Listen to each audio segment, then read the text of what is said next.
Good morning, Lovelies. Monty Seelana here, your favorite scholar. I I promised myself I would be very productive, and then none of that happened because real life got real goofy. Sorry about that. But I did do a to-do list that I only finished like just now. Morning, hello, thank you for coming. How you been?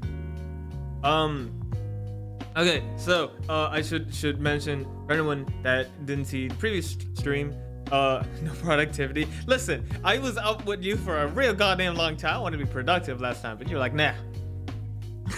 Thank you for coming, Ray. Right for hello, just don't tell her Seneca fan and you'll be good. I put this in Mavi's Discord. Well, yes, anyone that hasn't shown up to the previous stream, this is gonna be a Dungeons & Dragons one-shot for Liz. And I'm wildly behind. What is this project? I have zero clue. I just explained that. But yes, so I am part of a VTuber Secret Santa group.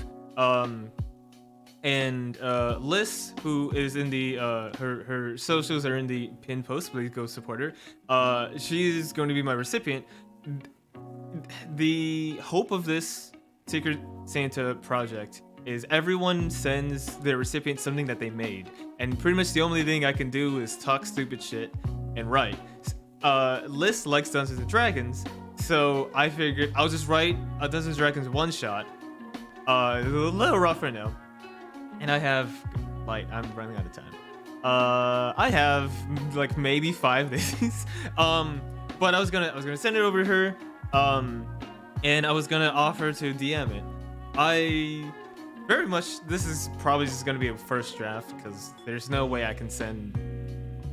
Like I have big ambitions for this, and what will probably happen is I will like clean it up way after, and then present to her like a second time, and then like possibly put it out there because I think it'd be really cool if I put this on like DM's Code or something. It's super secret. Yeah, it's so secret that I'm streaming it to the world. Can't say long. Got B-roll. I've got a film for the next break. My break next week. Good luck. Thank you for coming, Triforce, and I hope you have fun. I hate so I went on a trip a few weeks ago for Thanksgiving, American Thanksgiving, and I was considering doing various other stuff that I could post, but editing just takes for fucking ever. So I just like there were 2 things actually I wanted to do, and with any luck I can finish this up and then I can have edited stuff to post over the Christmas vacation. Lena, hello, thank you for coming. And what is this? And also DJ CMX, thank you for coming. Is making some kind of TTRPG module. Yes, yeah, you actually got that pretty well. Actually, nothing off of this like immediately speaks to that, so very good eye. Yes, this is for Dungeons & Dragons. I assumed 5th edition, but I suspect it'll be easy enough to convert and stuff. Give me a bit. It's very hot in my room.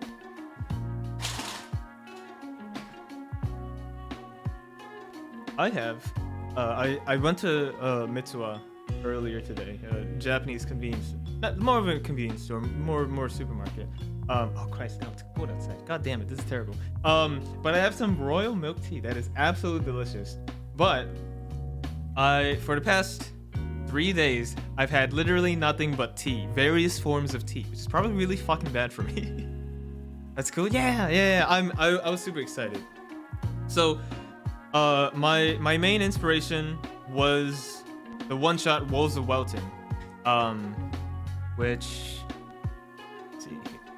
Wolves of Welton is considered one of the best like kind of intro one-shots. It's for party of level 2 or 3.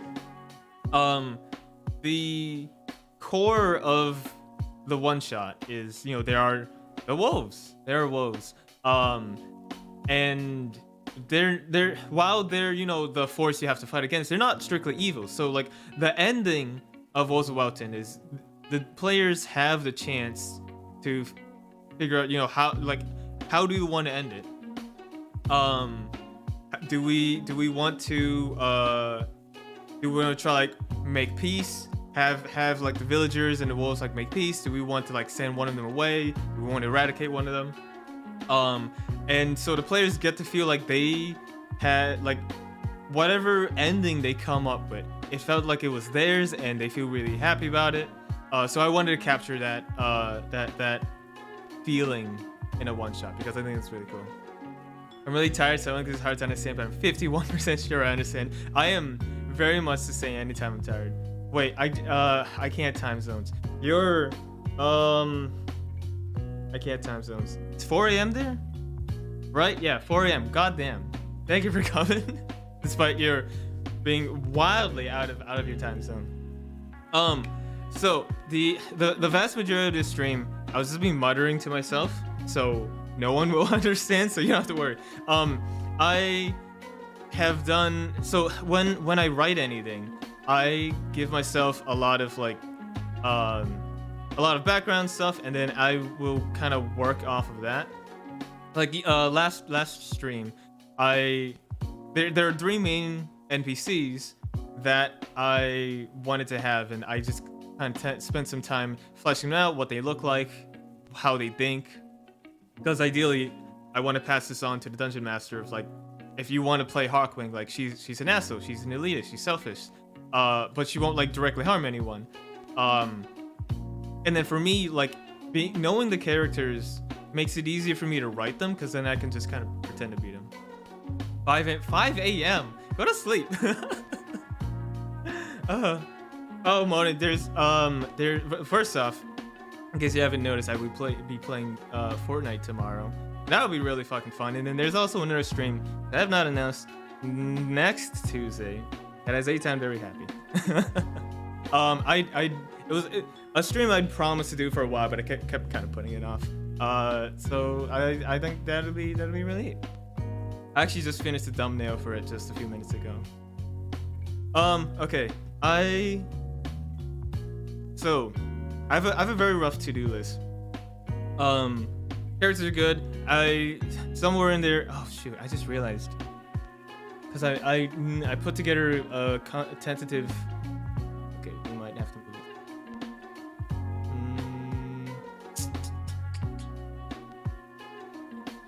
Yeah, we're gonna have to move around some stuff in our schedule for next week, because I forgot one. We can move that here. We do somewhere in there we have the actual Secret Santa stream, which I can't believe I forgot about.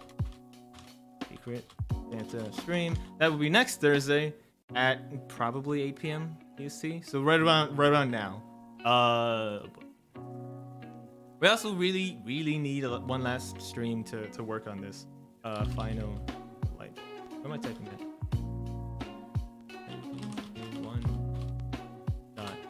How many other VTubers figure out their calendar on stream? I should do that. I've seen Sweezy of Hololive to start planning out collabs like on stream. That was just one of her stream ideas. Oh, no, much more streams I've been lacking. Oh, thank you.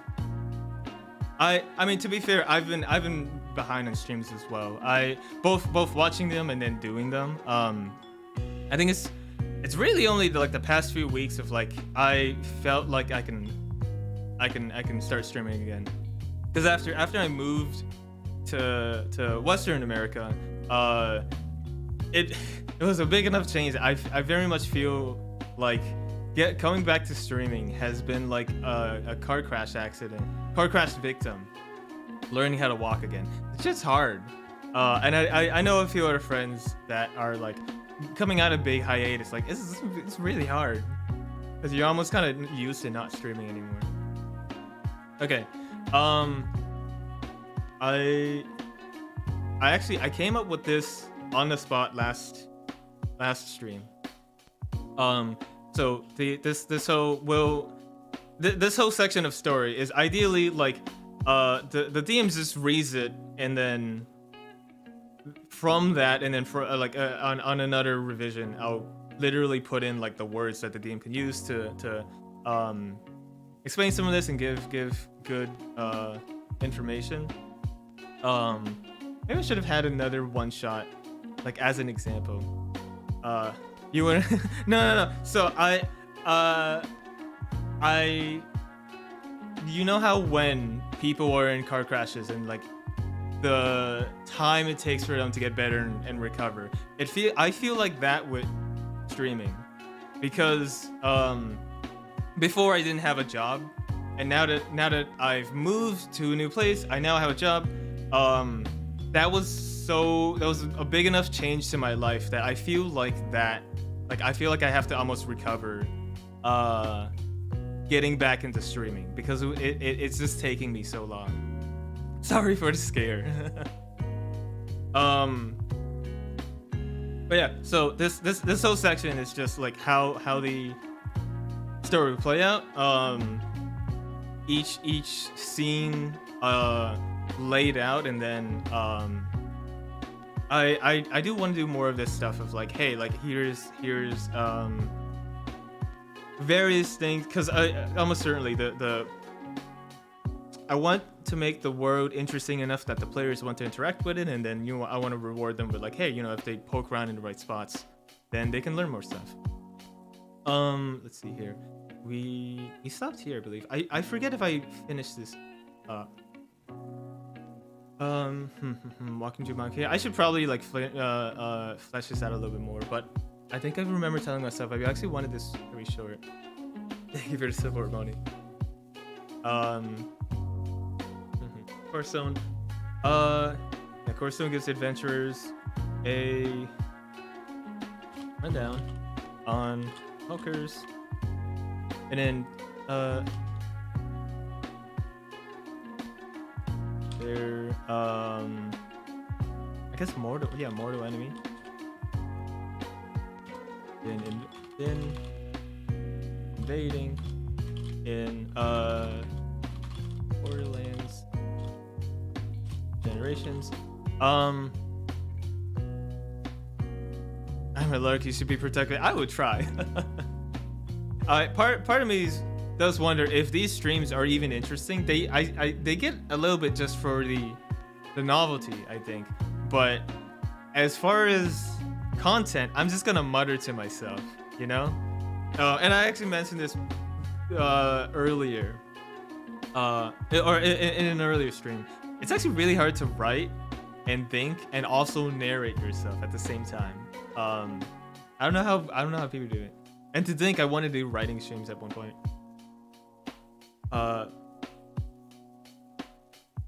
Have been. I probably shouldn't be caring about grammar here. These are basically just notes. More enemy been invading Borderlands for generations. Okay. How much exposition do I want to give here, though? Because exposition that comes from an NPC is a little more personal, but then like I don't want to just reiterate stuff that the DM just kind of says. We can catch that in another revision. I was supposed to be working on this like once a day, several hours a day. Then I didn't. Yeah, how long? When was my last stream? That was what, Tuesday? So in the intervening 4 days, I've done literally nothing. It's great. Oh wait, did I? Okay, yeah. Shit.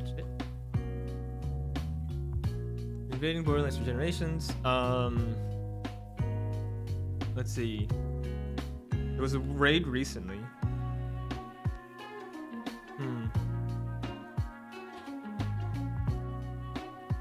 Yeah. Okay, so Hearthstone explains recent events. Hawkwing came not here. Hello. What's good, Monty? I woke up very late today and I had a very late lunch, and I was telling myself I'd be super productive, and it kinda happened. That's a lot of text. Thank you, Eitan. Thank you for coming. And homie, hello. It still looks like a dab. This is how much text is this? What's tools? Word count. It's a lot of text. I could write more. It is a lot of text. That's 11 pages, and I plan on writing a great. Okay, when this is done, this is probably 20. I can see this hitting like 20-25 pages when it's done. Very late. Nah. What do you literally chastised me for waking up too late. I think what's worse is like I woke up at my like 10, right? but I'd only been asleep for 4 hours then. I was like, okay, that's probably not good. So I just went back to sleep. That's why I use it, because it is a perfect entrance. Ooh, very true, very true. What is a coincidence? No, yeah, that you spelled that correctly. I don't think I could spell that without spell check. That was sarcasm. you very well know I can't read your sarcasm, especially not over text. It wasn't okay. Listen, 2 p.m. is my very late. I waking up at 1, especially so. Okay, I don't know how, but like my schedule always, or my biological schedule always ends up like I sleep very late Friday night, but then Saturday morning I wake up really fucking late. This is how it is, and I could fix it, but I don't give a shit. Imagine waking up late. Listen, fuck. I love, dude. I wake up as late as possible, even on work days. I just figure out like what is the latest I can wake up without getting in trouble, and that's I ride that line every day. It's around 10. Just go to bed at a reasonable time. Hell no. Why the fuck would I do that?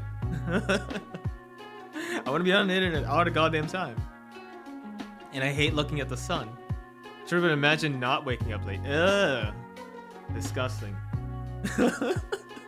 Homie, you were the last person to talk to. Well, we've seen you literally sleep through entire days, homie. How late can I wake up and not get absolutely, dude. My last workplace, before the pandemic, I would start work at 11 a.m. and I was not the only one. I had multiple coworkers start work at 11 a.m. and then quarantine happened. So I would wake up at 11 a.m., roll out of bed, and then join a meeting. You're always tired. It's true. You're always tired. That's why I imagine not waking up like, ugh, disgusting. You have the freedom to wake up whenever you want, A10. You wake up at 6 a.m. That's disgusting. Utterly disgusting. Okay, so Core Stone.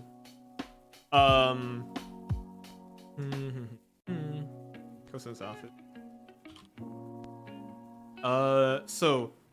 Party comes to Core Stone. Core Stone explains, the situation, and then the recent situation. Hawkman came to fight the Hulkers, fell in combat, and she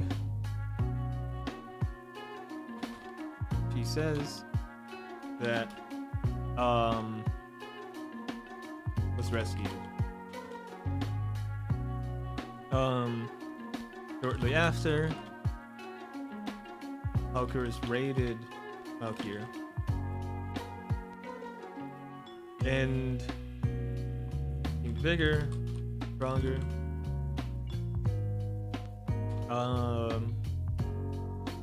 Valkyrie forces held the map.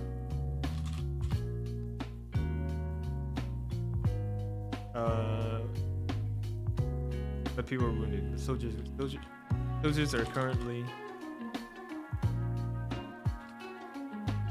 wounded and recovering. The Stone's scouts say that Tuckers are gathering in force again, having recovered faster than normal, and are preparing. How do I spell prepare? Preparing? There we go. Preparing second raid while Valkyrie defenses are down. Okay, for real. What is this you're writing? TLDR. So TLDR, Dungeons and Dragons one shot. The party goes to a war-torn city. They're constantly invaded by like orcs/ogres. They're called Hulkers. A hero came in recently, tried to solo all of the solo invading forces very full of herself. She fucked up, a lot of her power came from a powerful artifact that is now in enemy hands. So the party has to go in, steal the artifact back, defeat an incoming raid, and then figure out what do we do with the artifact. Do we give it back to the hero, who's kind of a piece of shit? Do we keep it? Do we give it to the city to defend themselves? And I can see this taking maybe like 3.5 hours to run. I'm very proud of it. And I have a lot of faith. I do kind of wish I thought of it, you know, a month earlier, so I'd have a lot of time to polish it. But I'm stupid and I only thought of it like what, 2 weeks ago, because I'm dumb. And even though I thought of it 2 weeks ago, and I've had like what, three actual days of working on it. Literally throwing it. What the heck, hero? I want, so the hero Hawkwing, she's effectively a piece of shit. The artifact makes her basically invulnerable, so she wants to be an invulnerable hero that's like she's in it just for the notoriety, the fame. She wanted to solo it because she thought, okay, well, if I do this when no one else could have, and then she'd be like, her name would be sung for the ages. She fucked it up. So the thing that made her immortal is now in enemy hands, which is, as you can imagine, is a big fucking deal. I very much wanted her to be a piece of shit. She knows her way around everything. She's, you know, she is an experienced adventurer. She's also just a piece of shit. Very selfish, very like, she doesn't care if like, she wants the artifact back. But if the city of Malkir falls, she doesn't fucking care. As long as she's got her thing back, she gets to leave. So while the artifact is technically hers, I very much want the players to feel like, no, she doesn't fucking get it back. I fucking hate her. Sometimes it's gotta be there's stuff I miss. Sometimes you gotta be fashionably late, or more than sometimes. Everything you do is late, homie. Glory Hog is a good negative trait. Yeah. I wanted these characters to be as interesting as possible. It took me a bit to like come up with good traits that would make people like even with Hawkwing, like she's a glory hawk. She's terrible. She sees the party as, you know, like useful. That's it. But like I want the party to still feel like, okay, we like still have to put aside our differences and work together for the greater good. Well, you know, for now. Is she hot? She can be. Is she single? Yo, Gil, hello. Thank you for coming. Always fashionable, yo. That's a good outlook. Okay, so actually, she doesn't have to be 7. I just always kind of thought, okay, well, like immortal.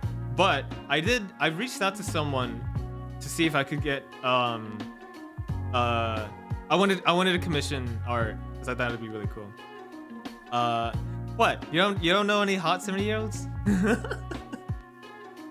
But yeah, I don't know. That was the like, that was what popped into my mind. The like far older than she should be, but still, you know, like physically capable, very like physically spry, because you know she's had this font of forever that has kept her alive, kept her youth up this long. I could very much make her hot though, and just say she has the body of like a 40-year-old, but she's actually 70 because of the font. Okay, so do we in this area where like the party is in the city before they leave, I need to introduce them to, you know, the 3 main NPCs, have them get a good idea, and give them time to ask lots of questions. Please don't. Noted. Okay, so this, yeah, and then this, they make Corstone. Corstone gives them their quest as it is, and then that gives party good enough time to ask, hey, what the fuck's going on? Ask whatever questions, or just kind of feel like they're in the world for a little bit.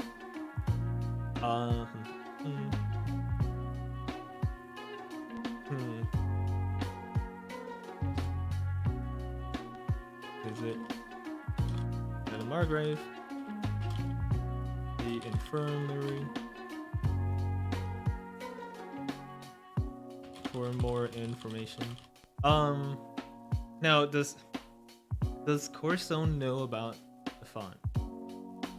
Because does he specifically, more than likely Hawkwing's the one to say specifically, hey, here's how you, like, he needs to be the one to put forward the idea if we need to sneak into the enemy encampment, do the font forever, and come back. Which I should write down before I forget.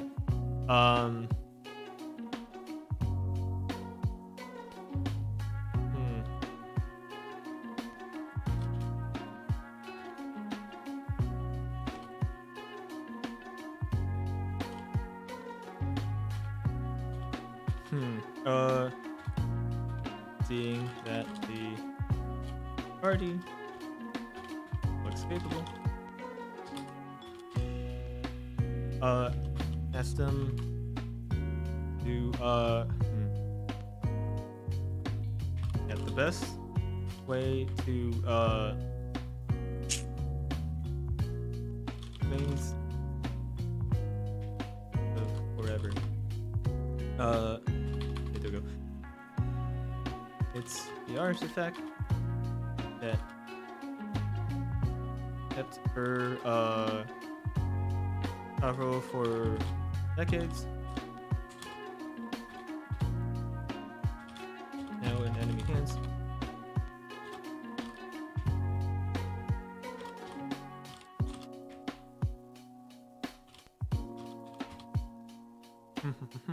Now to conquer hands.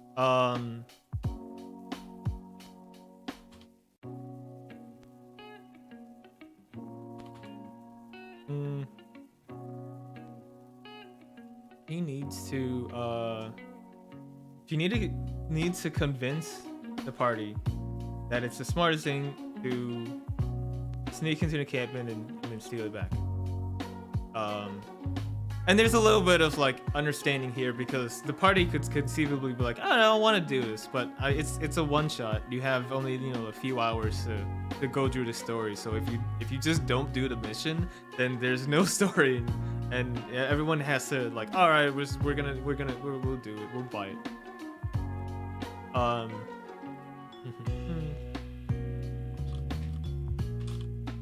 Best way to stay from out here is to deal on back so the huckers can't use it. Huckers to come along and lead the party to the encampment.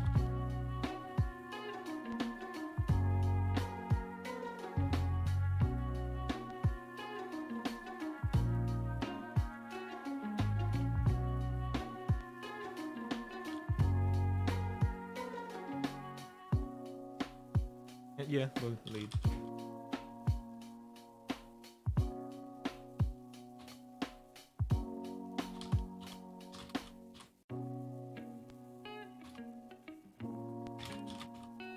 Be able to recover.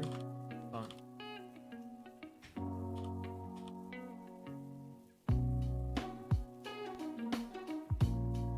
It's rightful place, which is in her hands.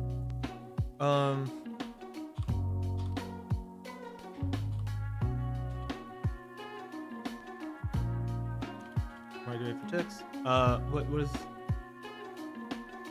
Not rejects. Objects.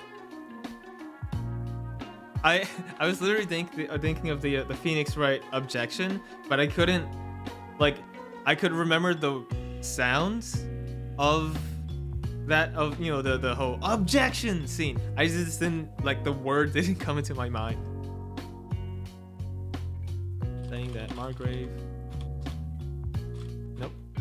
Hawkwing.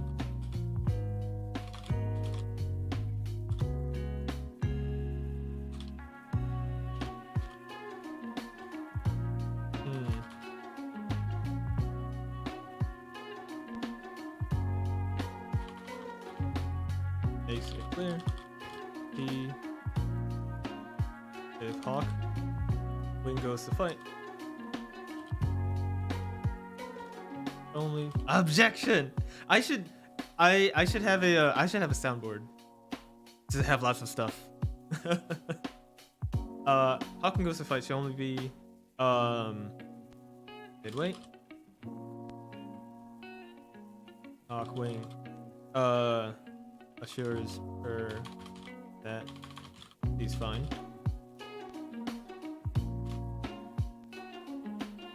Calls her bluff and draws her knife.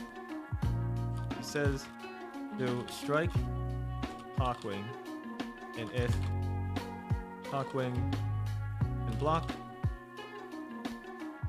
then she's free to go. Then she's combat ready. And then somewhere in here, the party will be like, okay, well, maybe don't attack the party, but Margrave is the kind of person that would steamroll over people. What does that mean? What's a good synonym? I guess to say you're against something. In the what is it? In the Phoenix Wright games, it's what they say when they're because they're lawyers. It is very much like I have something to say against what you just said, or like what I think you said was wrong. And they scream a lot. Got the snack emoji, yo. You're gonna hit me with the emoji spam? Really? Perfect. Con, hello, thank you for coming. I'm actually doing a lot better than I was expecting, but I'm writing a Dungeons & Dragons one shot for a good friend.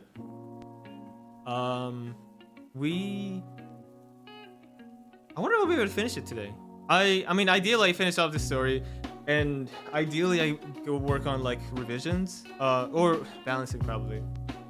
I have a rough idea of what the fights will look like, but I didn't do a lot of balancing yet because I didn't have time. It's kind of nice just down here. There we go. We're here. Make it so they all die. What do you even mean? No, they're all cool. I only got 5. Wait. Where are my snakes? I'm opening Discord. I have no snakes in my DMs. This is disgusting. You are no longer my friend. I want to play a one shot that you write. That'd be fun. I'd be down. Now granted, I can't run this one because you've seen everything. I do want to do more D&D content. It's just it's hard. We're here. No, we're down here. Wow, I've written a lot. Okay, wait. This is what? 2, 3, 4, 5, 6. There's a lot of scenes. That's probably fine. I should. You know what I should do? For each of these, I should have a rough idea of like how long it's gonna take.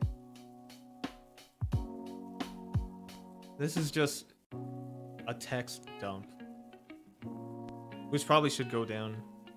So what? 3 minutes.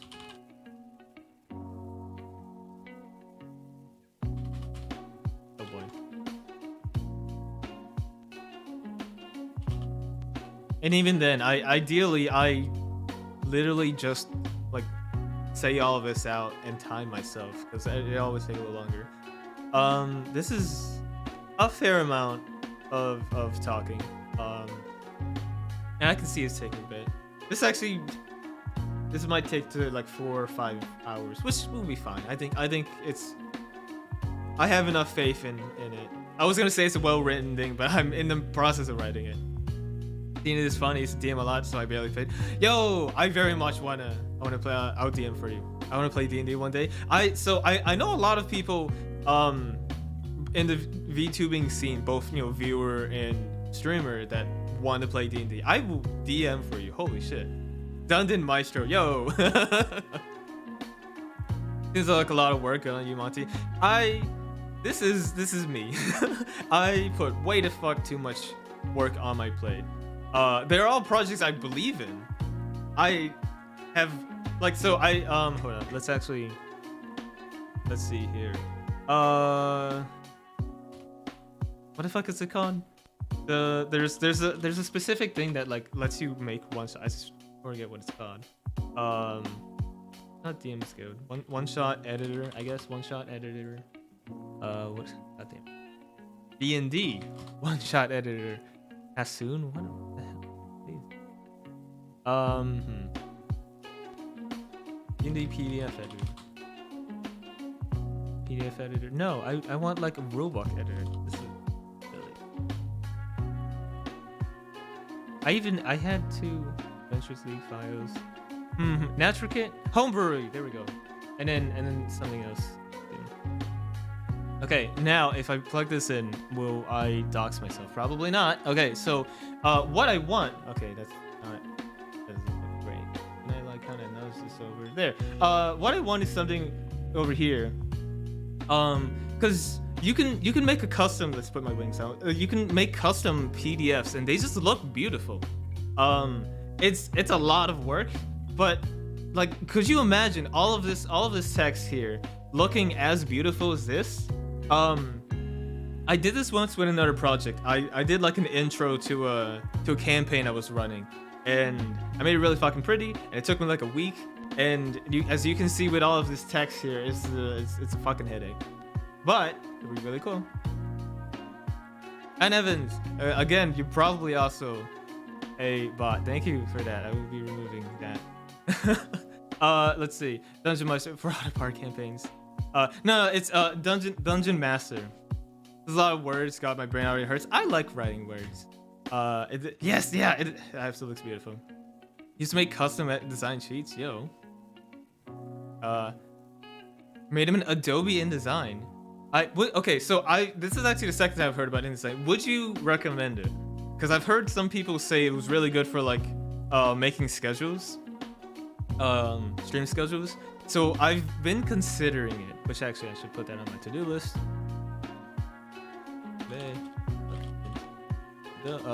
I can't spell Adobe InDesign.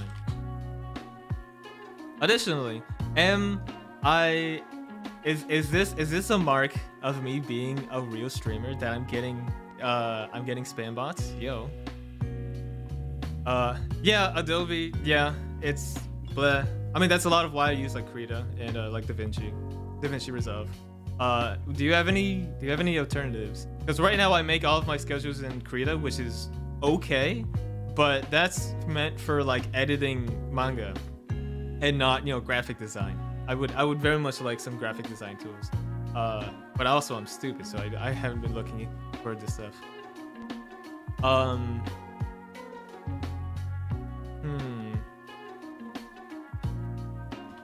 Somewhere in here, I have to just put a to-do.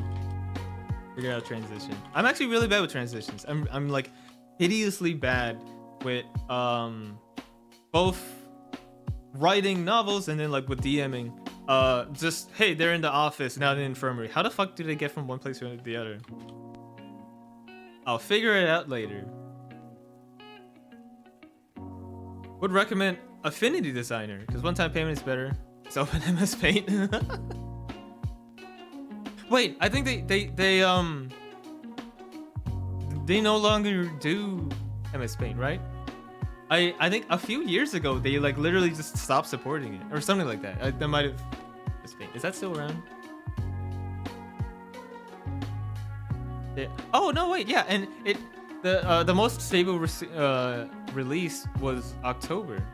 Wait, so what? I definitely remember hearing like they did something with MS Paint, or was it like an older version that they removed or something?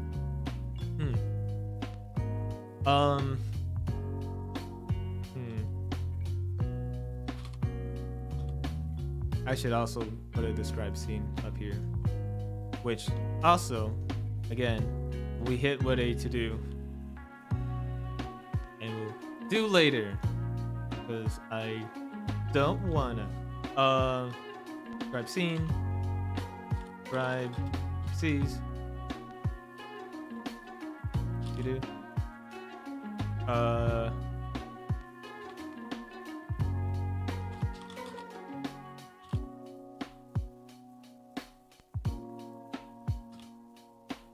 Cool.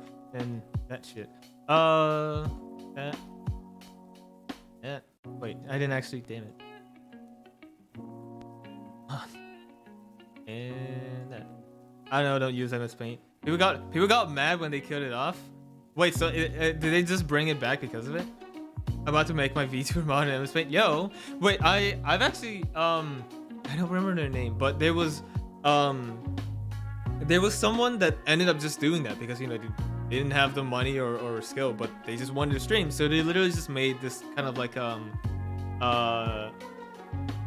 what are the sand people in Star Wars?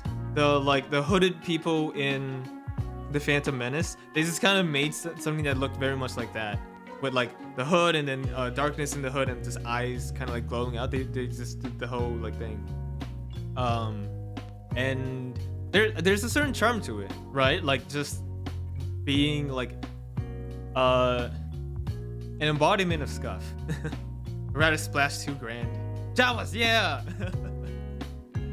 My one of my roommates is huge into Star Wars. I watched the original 6 movies, prequel trilogy, original trilogy, and then I think I watched, what was it? God, I don't even remember. They've been doing a lot. I did watch 7, Star Wars 7, and I thought it was just Star Wars 4, but with different characters, and like it's the same story beats and everything. It was I don't know. Not Tusken Raiders, no. It's not just Phantom Menace, Star Wars fanatic. Yo, what are your thoughts on the recent movies? Every time I hear about it, it's like Star Wars movies. We're looking this up now. Let's see. So what's the Star Wars films? Tusken Raiders don't have hoods and glowing eyes. But yeah, the Tusken Raiders are hold on, and I need to look this up as well. We're going down a deep dive. This is what we're doing now. Yeah. I'm actually kind of surprised that I was able to remember them. I wasn't able to really describe much, but like my mental image of the Tusken Raiders still held. We have a great many films. Yeah. I watched Force Awakens, Last Jedi, and Rise of Skywalker. I was just kind of, I don't know, I'll pass. I did watch Rogue One. I honestly really like Rogue One. The fact that it was, you know, before Star Wars A New Hope, like you knew everyone was doomed, but there's something about that like made the story that much more powerful. That was a beautiful movie. Recent movies are genuinely crap. No overarching plan, feels disjointed, poorly thought out. Yeah, that sounds about like what I've heard. What Star Wars Visions shit was so good. Ooh, Star Wars Visions. I like the spin-offs. Yeah.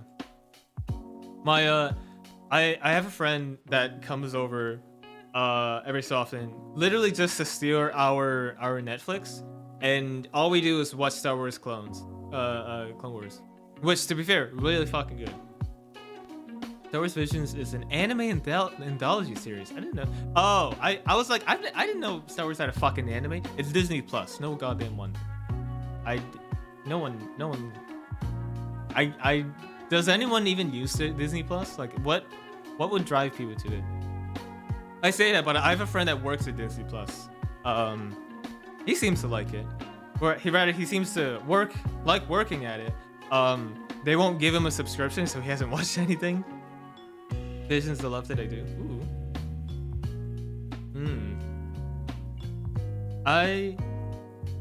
I'm really bad at. Well, first off, I'm really bad at watching stuff. So I like for a bit I had a Netflix account, but I didn't really do anything with it. I pretty much only got it for Dota Dragon's Blood, and I'll probably be getting it again for next month because Dragon's Blood Season 2 is coming out, and I'm hyped. I have an Amazon Prime account, Prime Watch account, and that's literally just for Wheel of Time. And in Disney Plus and Hulu, that goes out the window. I don't know about Star Wars, but Laser Sword's bad. That's true, true. When you come visit, we can watch it. Yo, awesome. Yeah, this.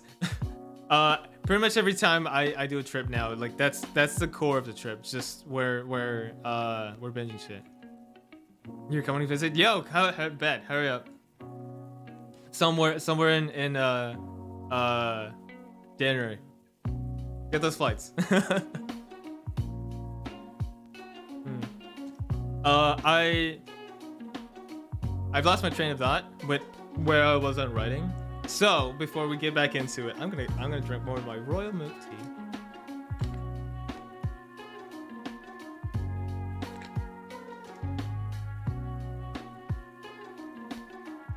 I've only ever found this royal milk tea. The brand is in kanji, so I can't read it. But I've only ever found it in that mitsuwa. So I'm just gonna go back constantly, which is annoying. It's like a 20-minute drive. But it's really good. It's very similar to bubble tea.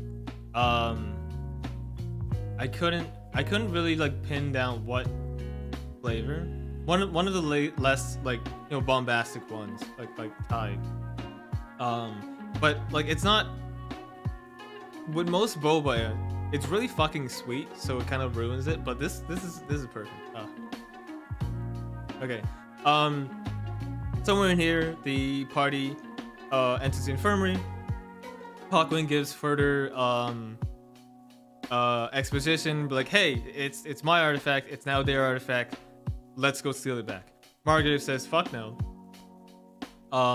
You can't fight. There's a bit of back and forth as Margrave says, no, I 100% don't think you can fight. No, okay, now is this bit that's very it's not what Margaret would do. You've never had boba, Modi? What the fuck? Get some boba. Boba's amazing. My company gave off free boba yesterday, and it was absolutely fucking amazing. It was like strawberry boba. It was amazing. And apparently it's incredibly rare.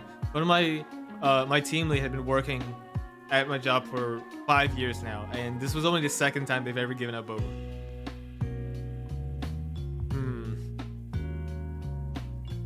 Margrave explains to Hawk gonna be dead weight.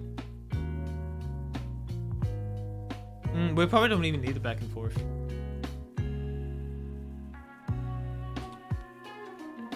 Explains Hawk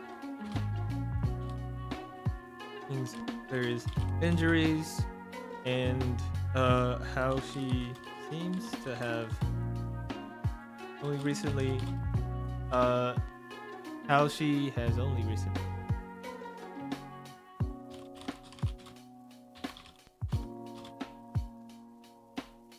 I'm Bavarian. I eat rocks and only rocks. Doesn't she see has anywhere she lives? Ah, fair. Hawkwind goes to fight, she'll only be dead weight.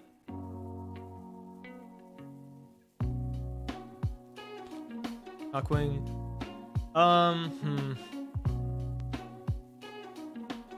So the core of all of this back and forth, Hawkwind wants to be the one to get the font back because it's her font. She very much wants it, and she very much wants to get the fuck out the moment she has her hands on it. If she can't, and she'll put a lot of pressure on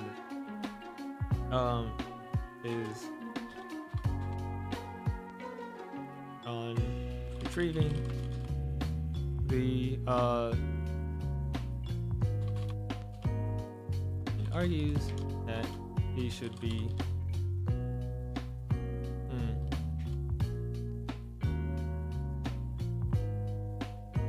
party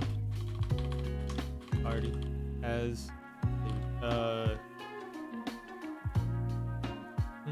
as the raid hookers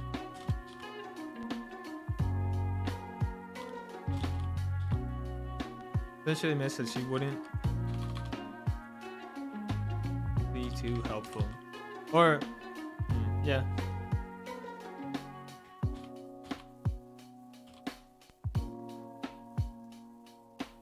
Probably do actually, like in Berlin definitely, but not getting a long ass bus trip for that. That's fair.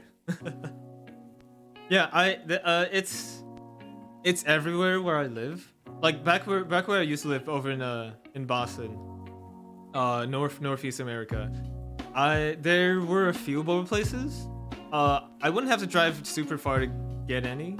But there were like a few chains.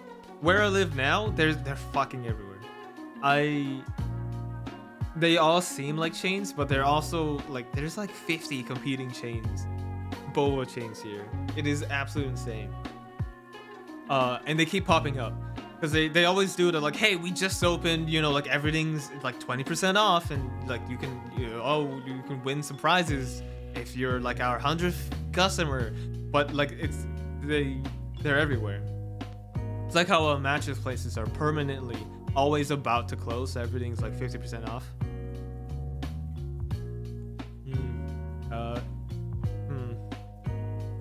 Margrave.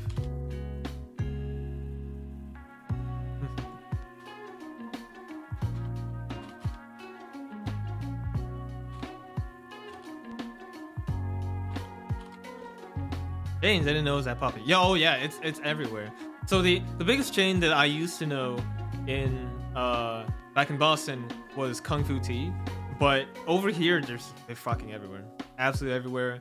My roommates have a massive book composed of all of the like loyalty cards that you get, because they always give you like a card and be like, oh, after 9 bobas, your 10th one's free or something. So, but like there's so many chains that they have like this massive book, and half of those cards belong to chains that no longer exist, because they pop up. There would be like 5 in a given city that just come up, and they get swallowed up by the rest of the competition. It is super popular over here, and not just for Asians, absolutely everyone. And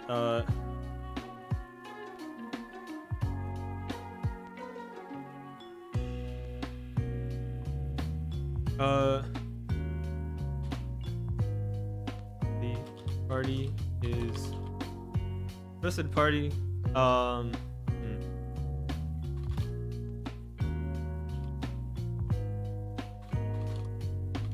Vibes for trusted party.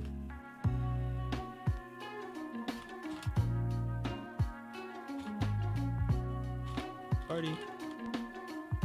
Margrave. Trust anyone with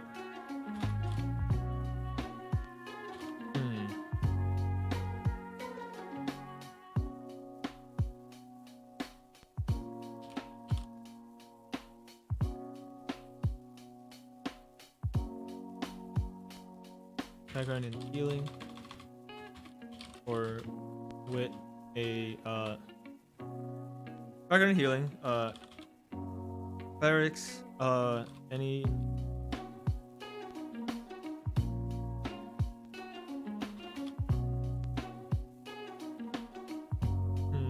anyone with a medicine skill 5+.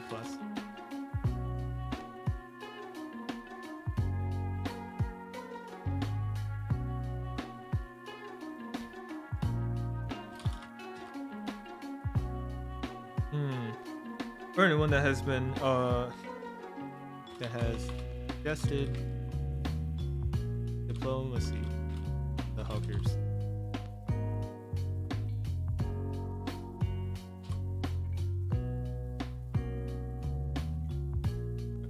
Anyone that seems eager to like the hookers.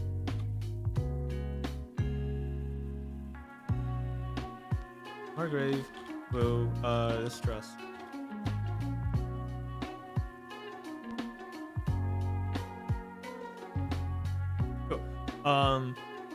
Place isn't worse than dressing, so one day. local konbini has a similar system where you get a stamp or a card every 20 bucks you spend. Once you get enough, you get 20 bucks off a purchase. Oh, that's interesting. Huh. I think I'll just get water. Yo, hide your homies. We don't really have a konbini over here, which is sad. Closest we have is Daiso, which is okay, but they don't like. A lot of what separates a konbini from a convenience store is the like 7-Eleven levels of like you can get actual food there, not just like snacks. We don't have any of those here, which is a shame. What are even the pros? It's tapioca. So it's like tapioca jelly, and they're very chewy.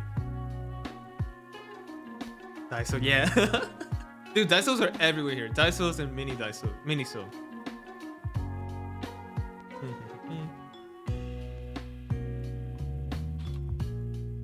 I don't know what that is.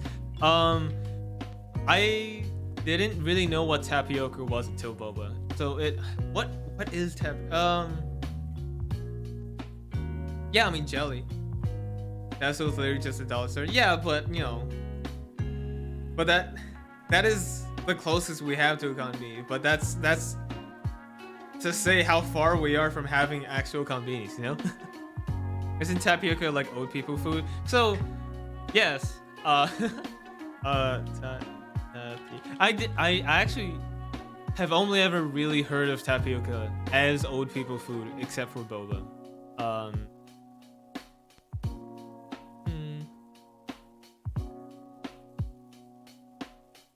Bruce most receiving pressure. I'm trying to figure out like how do people eat tapioca if not as balls? Because you can have like tapioca bread, technically cassava bread. Huh, I'm learning a lot. I'm not stupid, I just grew up in a cave. Aw. This is the type of flavor, yeah. Tapioca, you're thinking is the pudding type? Yeah, I can see that. That is old people food. Yeah, if they were like prune juice.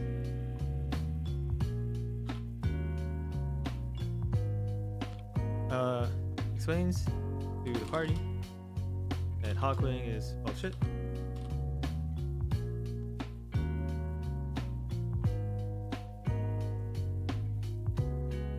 Margrave has Steam, include 2 decades. Well, many decades. Decades of feud injuries. Awkward.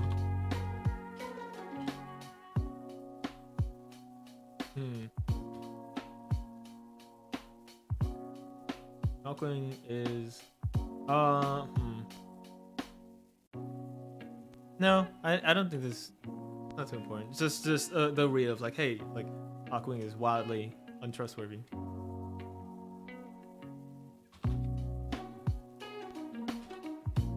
Hawkwing's untrustworthy and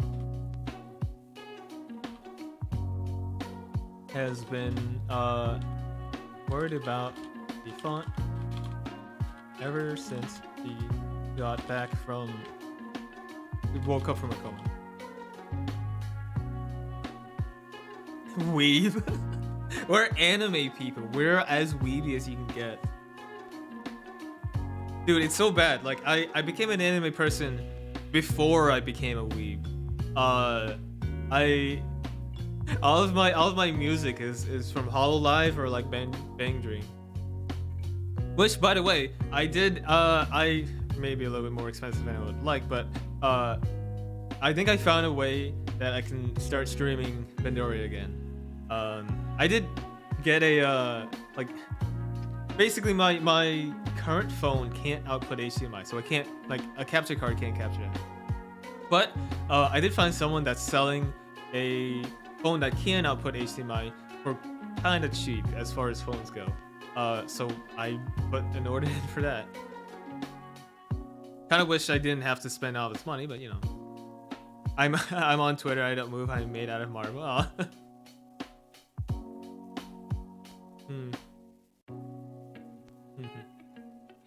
Instant party. Untrustworthy. Worried about the font. Specifically.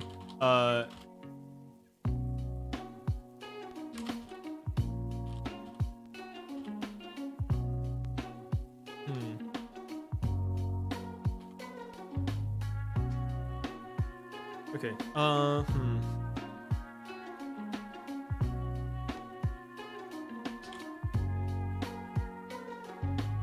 Naruto OPs didn't have to go that hard, but they did. Yo, I have not watched an episode of Naruto in so fucking long. Not since... What? I must have had to been like, what? 13, 14? Because I only watched Naruto on Toonami, and that was Toonami ended a bit ago. Oh, I think they no.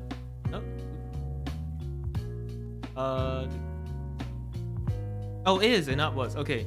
Yes. It ended in 2004 until its closure 4 years later.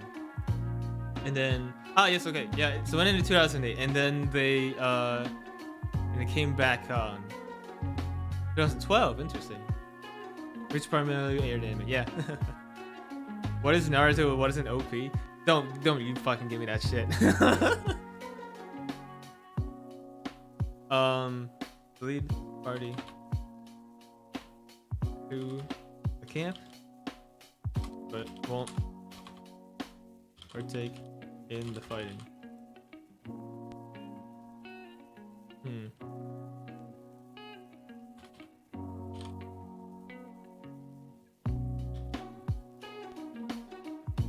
Willing to sway in a zone of truth. Genuinely don't know. Wow. So the easiest thing of those two, an OP, an anime OP is the intro song. Yeah, Weeblos is revoked. The intro song of any anime is the OP, and then the outro song is the ED, I think. And Naruto is one of the most generic, maybe not generic, it's the most stereotypical shonen anime out there. Used to be, I mean, yeah, it's up there with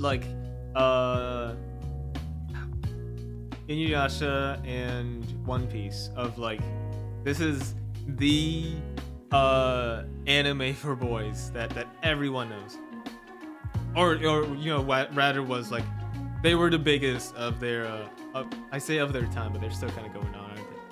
Well, not Inuyasha, but you know.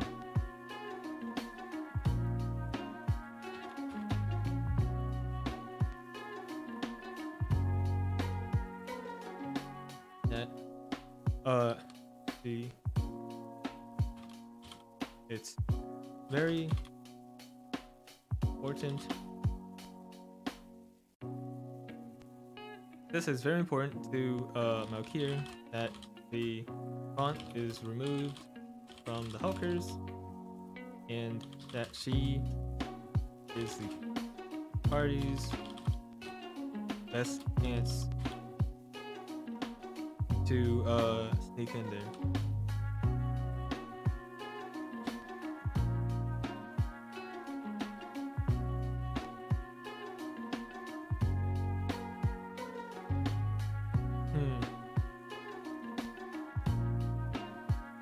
Okay, well then question, how, well, yeah, if she's,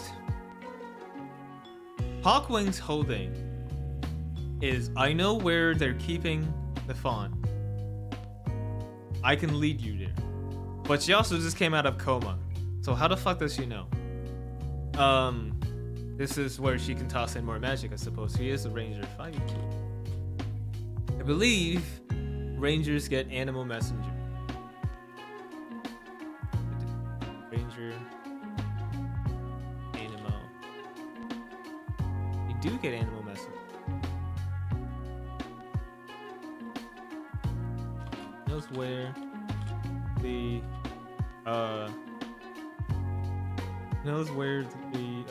camp is. Yeah, animal messenger.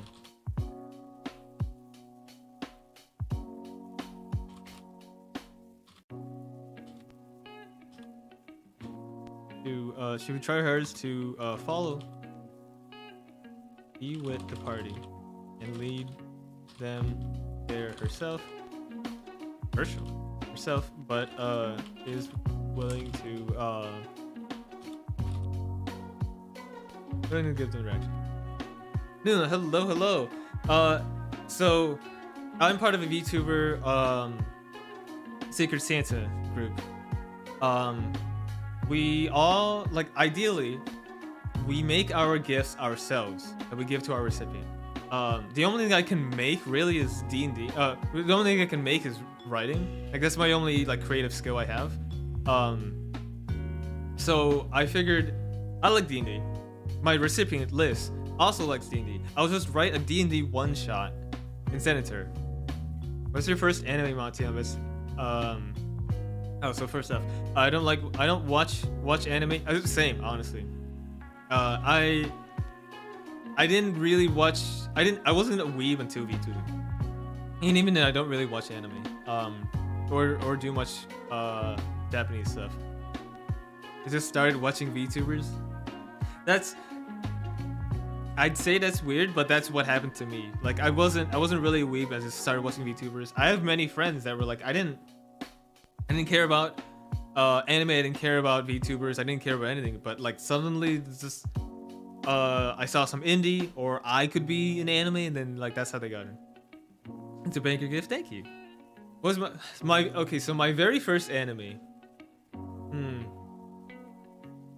Probably Nichijou. I think. Okay.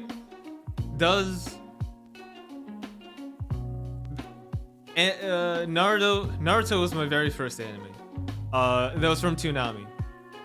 I remember watching the very first episode with my brother, and that was the one where Naruto does the sexy no jutsu, and I was 6 and he was 4, and our mom was there, and we were in trouble. And let's see. Most of my anime was very scattershot from watching at Toonami, because we weren't able to watch every episode in order. So like there was a lot of Zach Bell.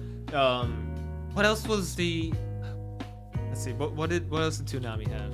There was a Toonami anime list. List of programs broadcast by Toonami. Let us see here. Oh wow, this is. I forgot how much they have. Can I sort by air date? That sorts alphabetically, which is stupid. Where? There's like one that I distinctly remember. If I ever. Oh, I watched a little bit of Hantaro. That was pretty good. Wait, Megalobox was on Toonami? Damn.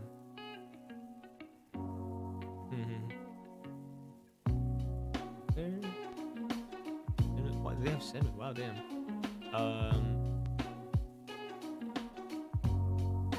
Oh, Yu Yu Hakusho. Yeah, that was also another of the one of the first few animes I watched.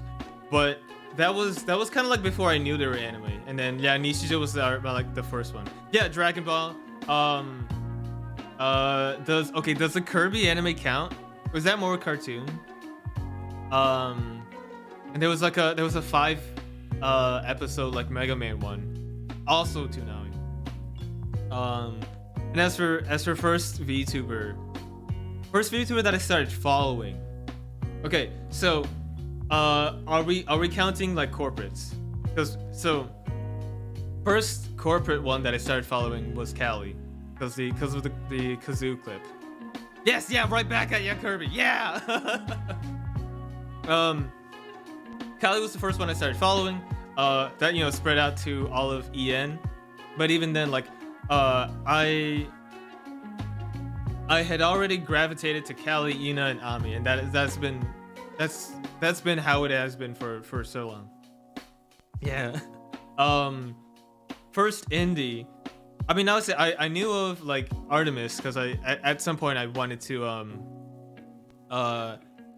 I was like, oh, I want to be an indie. I'll look at the time who the biggest indie was. I remember something on Yuka Bear back when she only had like 2K subs, and now she's big. Yuka Bear is fucking massive. She very much knows what she's doing. And then Fuzuki Miki as well, but I didn't really follow her. And then Uni was the first indie that I actually started following. And that was actually how I got that introduced me to a lot of like other VTubers.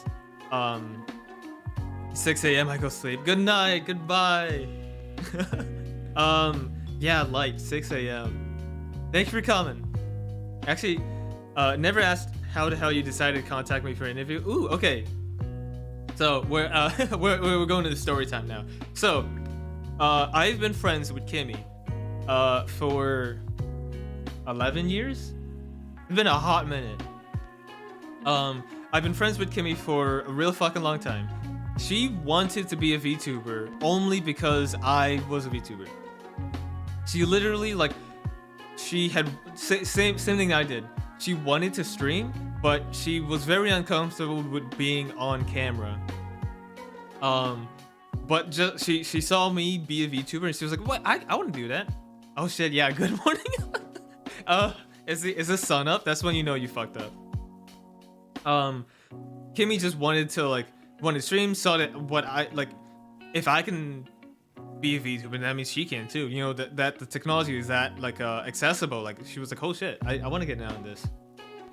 And she's God, I remember the putting together what her design would look like. She literally just her Phantasy Star Online 2 character. She just kind of like picked that up and was like, make this a VTuber. And then at some point there was a palette swap because she had like a white bridal dress and then changed it to a black bridal dress.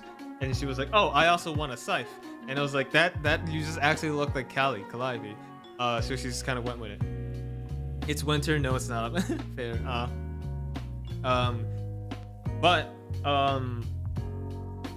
she, like, that was how I knew you, Eitan. Just because Kimmy started reaching out to all of the other people that Jun Project did. So through her, I knew of I mean, pretty much just you. I pressured her to pop into your debut, to be like, hey, no, I think even before that, I was just like, hey, like, just go up to Eitan and just be like, hey, I'm your sister, I'm your VTuber sister. Like, a lot of people have that really nice, you know, VTuber sibling relationship. So I asked, I like kind of pressured her to do that, and then we popped into your debut, and I don't know why I thought to interview you. I don't know. I think it was just like Eitan thought you were cool, and then at the time, like I also have known Rainier for a real fucking long time, longer than Kimmy. So it's just the fact that both of them thought you were cool. Eitan was like, I want to interview you and also get to know you. God. I'm glad my debut was lost. Oh no! Your debut was fine. Probably. Is it actually lost to time? You don't have the VOD? Because you could absolutely do that. Like I didn't debut, but I very much want to do the like rewatching my debut and cringing stream. I want it so badly. It was a mess. Yeah, it was. It was great. And then you did Mario Kart, and I popped into Mario Kart, and I bullied you, and it's amazing. I don't sleep. I remember your debut. It was adorable. So basically, I don't know. Well, it was, you know, like friend of a friend sort of thing. So like I knew of Eitan, and she had passed the vibe check. So I was just like, yeah, no, I want to interview. Did we get to talking back then? I don't think so. Yeah, I don't think I knew you when I first approached you for like, hey, do you want to do an interview? We got to talking pretty shortly after that. And even then, that was kind of like surface level for a few months. I kind of forgot how we became like actual friends and started talking like properly. What, debut? You have no proof? Yeah, are you calling Moni a liar? Huh? You wouldn't fucking do that to... Would you? Was it? Huh? Wasn't given directions. You freaked out when I messaged you? What? You were bigger than me back then. Easily bigger. Which granted, I was real fucking small. Oh shoot, I don't remember the numbers now. I definitely remember you were bigger than me at the time. It's like, oh god, this dude here. What the fuck do you mean? There was no way I had more than like 250 subs back then. When was that stream? We're going through my content on my stream. Let's see here. No lie. I have my desktop audio muted so I can bring this up. Cool. When was this? June 13th. Wait, that was really close to my birthday. That was half a year ago. Oh my god, that was half a year ago. Dude, Jesus. Interview 10 has stuck out to me for a real long time as being really cool because with both you and Reina and with you, Reina and Maya, like I had known you guys tangentially, but I didn't like reach out. I'm scared of reaching out to people. But I very much knew like you three were cool people. I wanted to be closer friends, and I was every interview, you know, has a certain level of like how well everyone meshes with each other. And ideally it's a lot. But it's only gotten like, I think it was only interview 6 and interview 10 where like the guests clicked so well that without my intervention, they were just able to go on like their own rants and you know like splurge about their passions, which like I fucking love. I love when I can connect people and they connect over their passions. And it's just, you know, think each other in need. Like it's I fucking love it. So much. I mean, in terms of height, of course, you're fucking serious. Oh, I forgot you're small. You're very small. You're not that small. Hold up. Aren't you? You're like 4 inches under me. I don't remember meeting either of you. It feels like ages. I think the common point here is Rin's Discord. Because I only ever knew of Eitan from Rin's Discord because Eitan was listed as one of the VTuber friends. Like she had the VTuber friend row in Discord. And when Kimmy was like, "Oh, I like Eitan's one of my sisters," it's like, "Oh wait, she's kind of big because she's in Rin's Discord." Yeah, that's one. When people vibe, you just feel yeah. And then Moni is one of the other people because like, especially back then when Rin wasn't big, like her Discord was just really fucking nice. It was a really nice community and like not to say that it isn't. I'm sure it's still fine. I just don't I don't go to it because I don't know. I only have enough room for like so much social stuff, and I haven't popped in a while. I really should. There's a lot of cool people still. Speaking of which, I should reach out to Gray. She was very excited to be VTuber,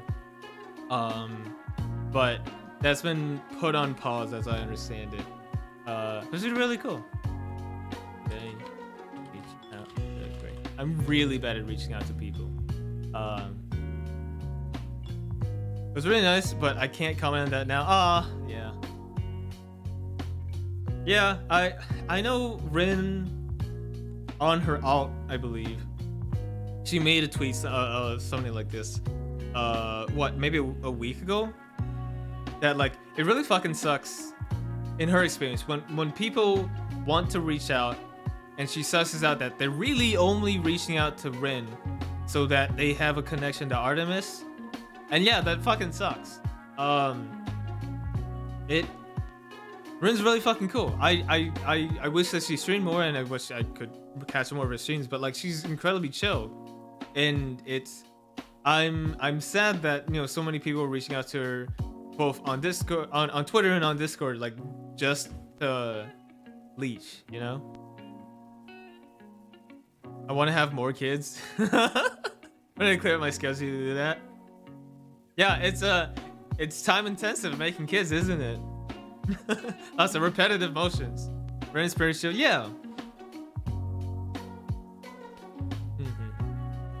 Um, I've completely lost track of what I was supposed to do. Well, we got time. We're fine. There's so many VTubers that I want to watch. I just don't have time, and then I got a job and I have even less time. Like when Fuzuki Miki mentioned her, like announced her graduation, I felt really sad because like she was one of the first few people that one of the first VTubers I met. So while I had a really like I had a connection to her, I also like didn't really watch much of her content. And I really wish I did. Obviously, there nothing is stopping me from, but like so. Yeah, there's so many people. I mentioned this before. Like this is kind of an issue when like you are a VTuber and also like you only watch VTubers and all your friends are VTubers. There just isn't enough time to watch everyone you want. Or like even the Hololive dress reviews. The last time Hololive EN did an outfit review, I watched every single one of them. I was there. I was live for every single one of them. But in the intervening months, there's been so much going on, and I've only gotten to watch Gura's one live. I haven't even seen the VODs of the other ones. I liked Ren. I miss that community, but it is what it is. Yeah, I mean, people just grow. That's just how it is.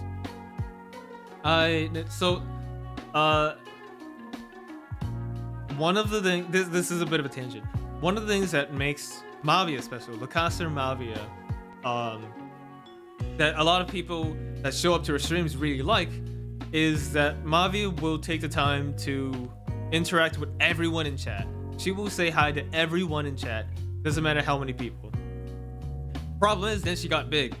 So if there's like 90 people in chat, she can't hit everyone. She kind of beats herself up for it. And as she continues to get bigger, it's gonna be harder to have to reach out to everyone, to keep that reason of why she got big. Same with her community. I think her community in Discord, the administration and moderators are doing a very good job of keeping everyone together, but it's gonna be harder and harder as she gets bigger. And yeah, it's silly. Then you look at stuff like Amatsuko Uto, where like her fan Discord, she was very active in it and she absolutely loved that community. But fact of the matter is, she's massive. Her community is massive, and the moderations just kind of like fell apart. I don't know. It'd be like that.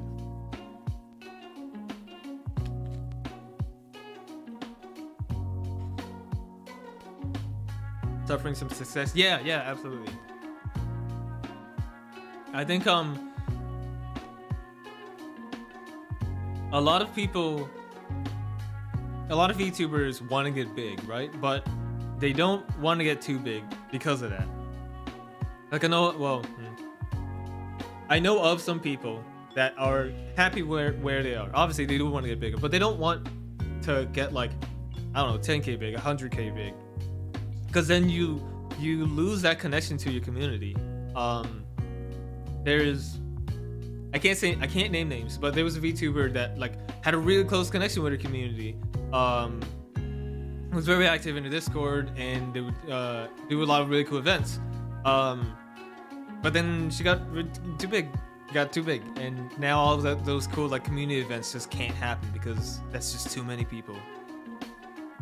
Yeah, I don't know. This is just how communities overall evolve. It is a sad fact, but it'd be like it is how it is.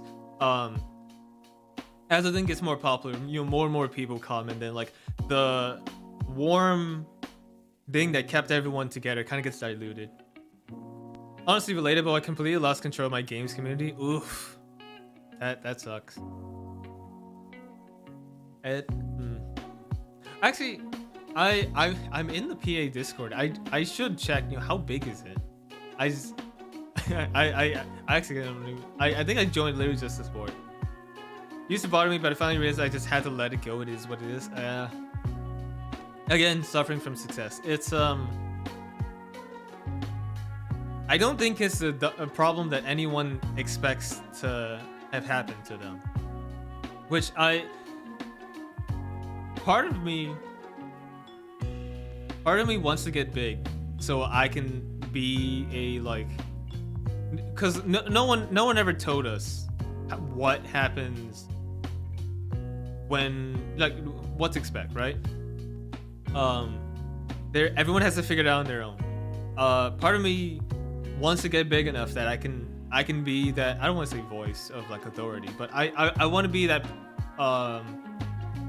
source of information where people can like know what they're getting into,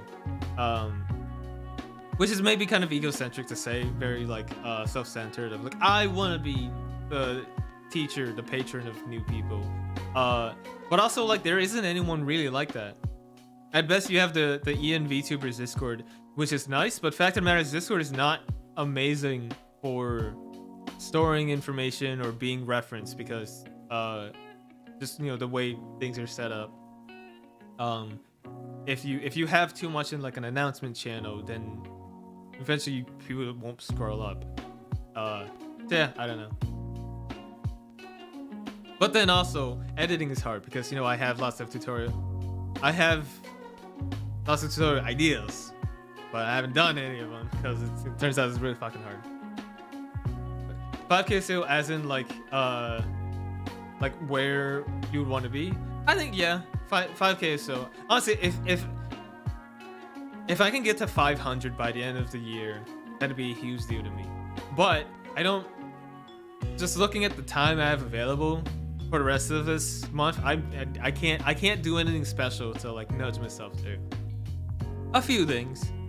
We have the collab tomorrow, and that might nudge might nudge the number up.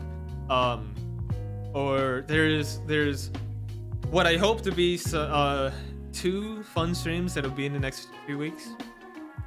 That'll be fun. Yes, I cannot tell you how much time I spent in the Team Fortress 2 forums. I want to get in bed, but I can't move. Go to sleep. Okay.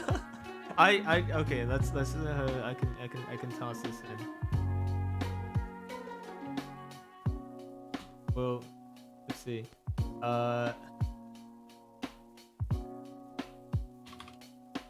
Yeah. We'll just have this. Nope. Okay. Well, outline. Dude, why is this white? Can't even see it if it's white. There. We should probably not have that covering chat. Go to sleep. Just revert to IRC. Ugh, disgusting. Okay. I've completely lost track of where I was. What we can do is just toss another to-do here, which is kind of bad. We do. What do I have planned for tomorrow? The Fortnite thing, really.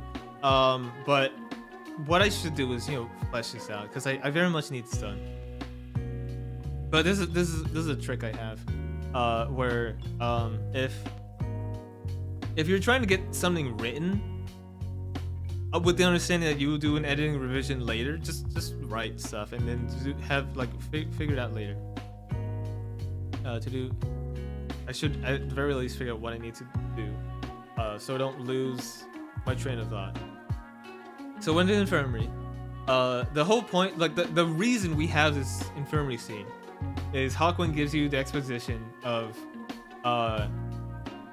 hey, here's what you have to do.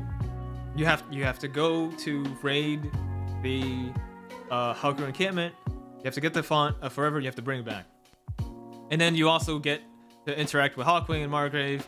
You get the feeling that Hawkwing is very like duplicitous, because Margrave will like explain that, hey, she's actually kind of a piece of shit.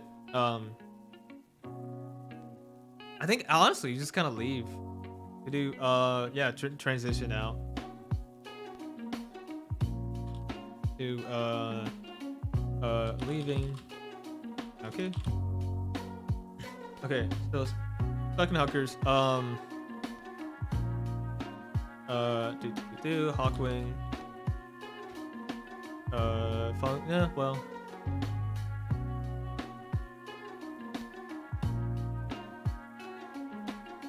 tempted to leave this out.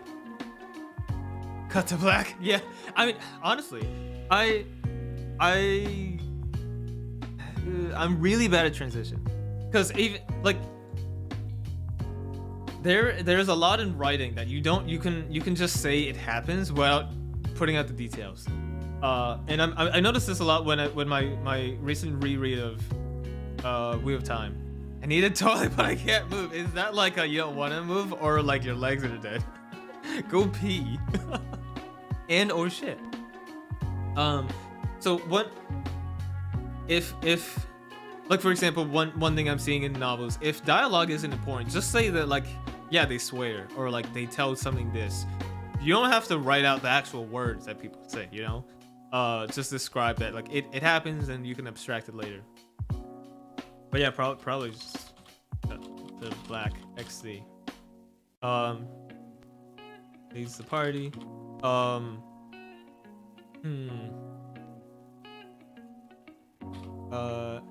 Around a leads the party through bars, trees.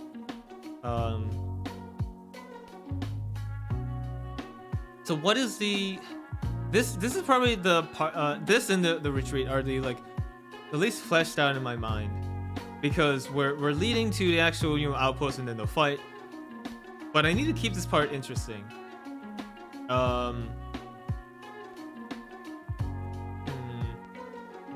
Maybe Hawkwing himself just doesn't come, so like it forces the players to be on their own for a little bit.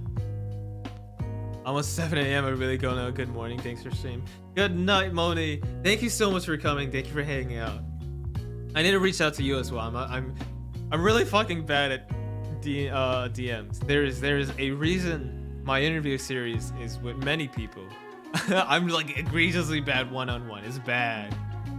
But good night, Moni. So what actually so funny, I used to write my D&D stuff like a movie script. We actually just write it like that. I mean, even when I was doing like what was it, modules, I'd have a tough time with transitions.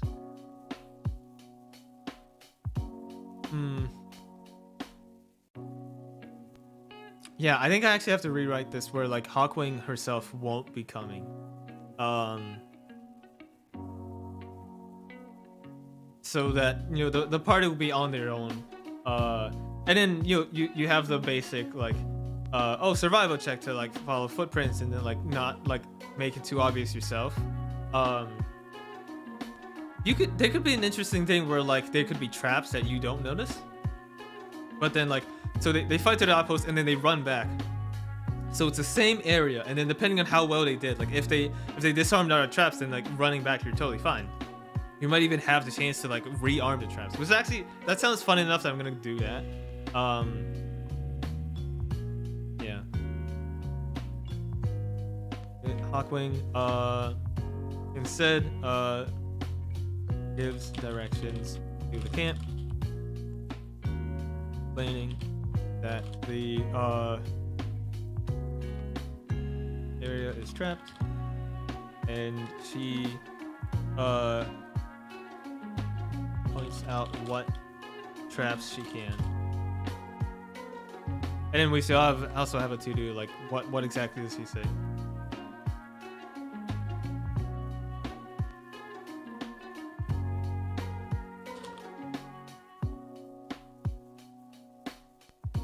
Hawkwing, strong even without the artifact. She can be, but so where is it? I gave it stats. If you drink too much from the font of forever, you build up a reliance on it, and if you're separated from the font, you fall into a coma. And then, well, the stats here are a little bit different for Hawkwing, because Hawkwing has been drinking from this for like decades. So without it, she fell into a deep coma, and she very much like is not physically capable. And she very like in both the raid fight and then the like when the Hulkers approach Mount here, she's fucking useless. Wait, oh, why is this? Oh, yeah, gotcha. Can I? But yeah, she's very much not intended to be a combatant. Which I guess somewhere around here is like that's where it should make it obvious. We can actually kind of have a coma. Any party member that passes a DC. How do I spell medicine check? How do I spell medicine? There we go. Sees that Hawkwing. Actually, we should add this a little bit.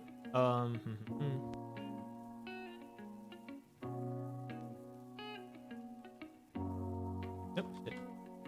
Someone with a background involving soldiering or organized combat sees that Hawkwing has clear.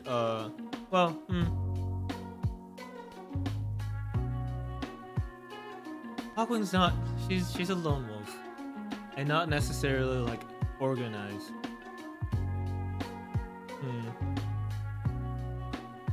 What's a good role for like judging someone's combat worth? Well, I guess we can leave this here for now, but this ideally I mix this up here.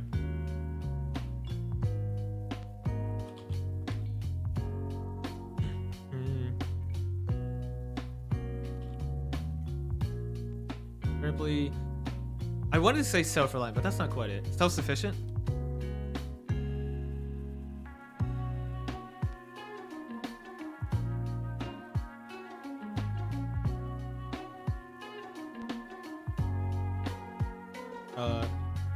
Has survived many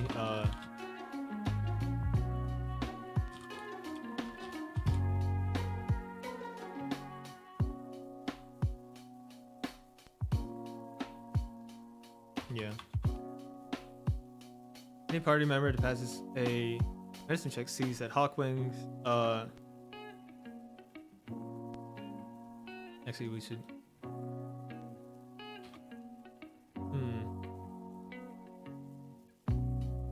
has a medicine check, sees that Hawkwing's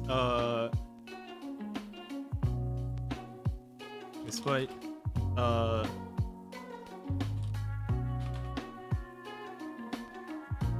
quite a tough and heroic, I suppose. Heroic look. Nightmare, hello, thank you for coming. I'm not too sorry. I was like, no worries. You're not late at all. I forget I've explained previous stream, but I'm doing a VTuber Secret Santa. My recipient list really likes Dungeons and Dragons, so I figured why not just write a Dungeons and Dragons story for her, and possibly one that I can DM for her.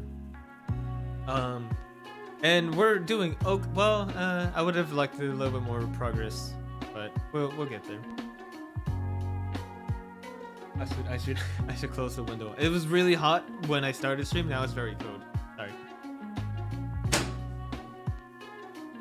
I wonder if oh no, the microphone did pick up. Oops.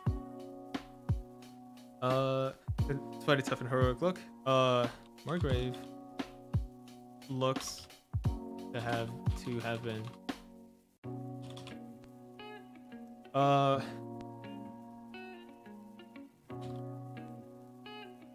atrophy. He looks gaunt and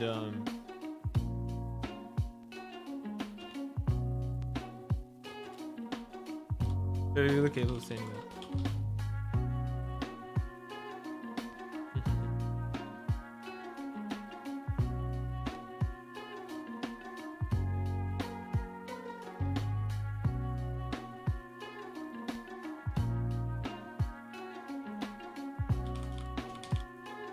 Or tries again to pass the DC 15 medicine check.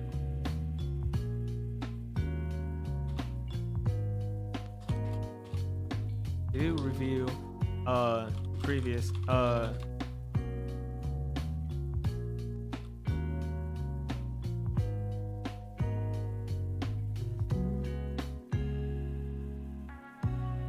tries again to turn Hawkwing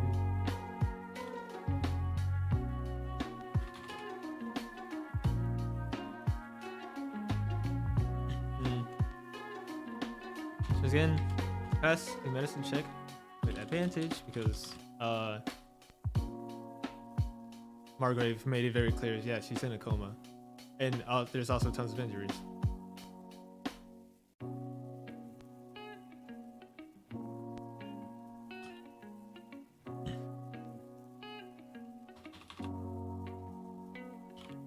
Mention that her lack of muscle, or her atrophy, looks related to coma. That the coma looks like it could have been for a week. Yeah, that's extraneous information. Okay. So, I kind of want to just leave this. Well, okay, so, Four thoughts. Party leaves out here. Possibly just kind of cut to. Well, nah. We can have a little bit of that. Party leaves out here. There's a sparse forest. Sparse. Traps going. That's going deeper. And then, important thing with the retreat. Actually, maybe we should split them out.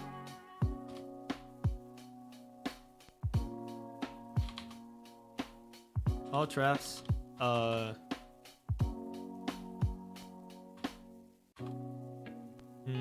Party reverses Drew. Versus Drew? Is that in correct English? Backtracks. Backtracks to the trail. Encounters any traps. Not yet sprung. Has chance to set the traps on enemies, I guess. Finally finished and posted my cleanup version of my animation practice. Yo, nice. Yeah, I did see the animation practice that you posted on YouTube a bit ago. It was really good. I'm really jealous. I have no artistic skill, and like it is a very good start. And I'm really excited to take a look at that. Good job. Let's see. I kind of these are like the least interesting bits, so I kind of don't want to get to them just yet. Currently working on animating my Gacha Tuber friends intro. They really like that. Really like it. That can keep it. I just want to challenge you. Nice. An intro, damn. My intro that I got, very expensive commission. So if you're good at that, well, you know, don't take too much work on yourself. But if you're good at intros, you can make some good money off that. Let's see. Yeah, we'll just kind of leave this as 2Ds. I end up doing this a lot, where like if I'm not interested in a given point, I just won't write it for a little bit. Just going deeper. Encountering the Hulkers, where they will depending on how, yeah, there needs to be like some sort of stealth mechanic.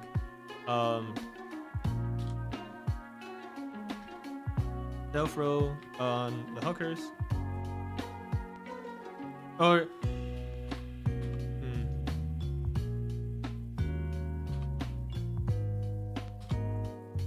because there are two mechanics entering the actual thing here. the traps, and then there needs to be some sort of noise mechanic, I suppose. As the party approaches encampment, they make noise, which will determine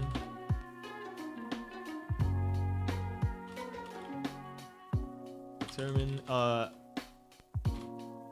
state that the state that they find that the hulkers will be in.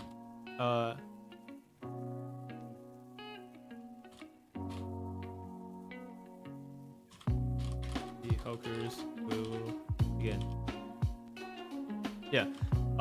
At the at the way that determine the state that the way the encounter. Yes, okay. Probably honestly, whoever gets an intro from me probably can get it from me as long as they credit me. I'm only in 6th grade, so yeah, fair. I personally have always been of the mind that like anyone that does work for me, I do want to pay them, because I know the like what is it, when I have enough virus friends that like I know the shittiness of like when people ask for work and they don't get paid for it, because a lot of people, like for a lot of people it is their job. Those determine the state they encounter how close to begin with.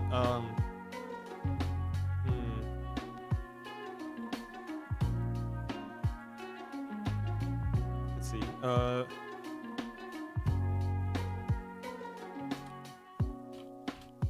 Involves a linear. This section involves a linear progression.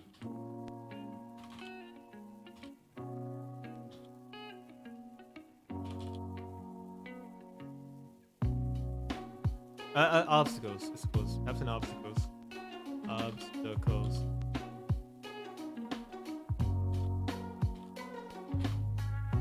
And then after the encounter, players will be running through this same list of obstacles in reverse. This means that any traps that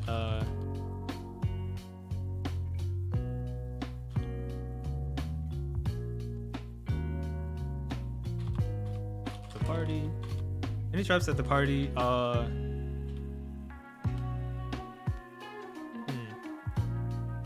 any traps that the party fails to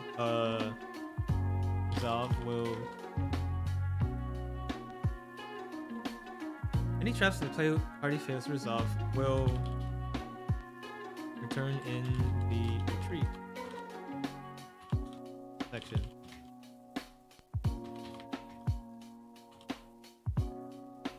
But harder as they will be running from pursuit.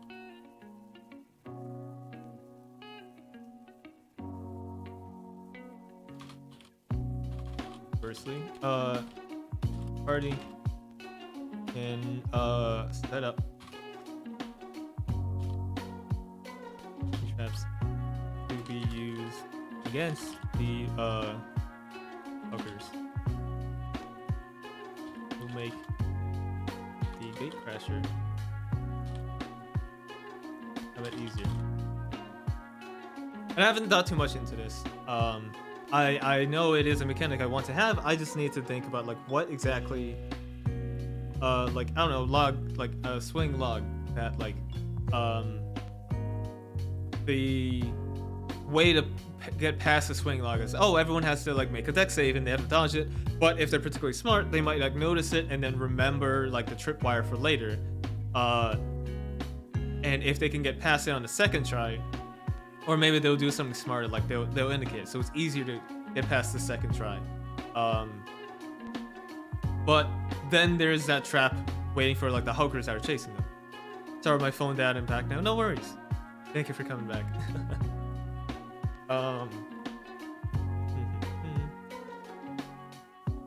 Traps going deeper.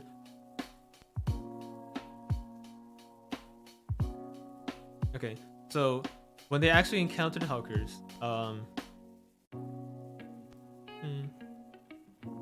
don't think we need a noise thing because we can just have the last trap like very specifically say, hey, if this goes off, the hookers will like do something. Don't notice.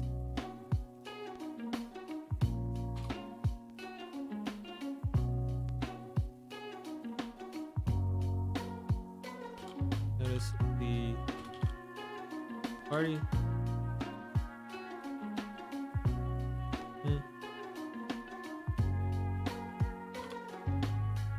On the outskirts.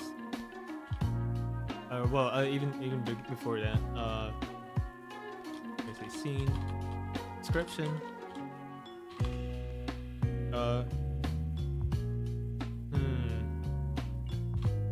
The middle of a clearing in the sparse forest.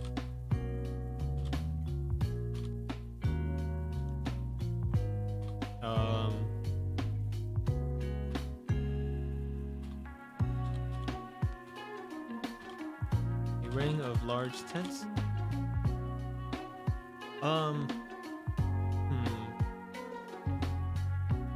Actually, I haven't thought too much about like what this area would even look like.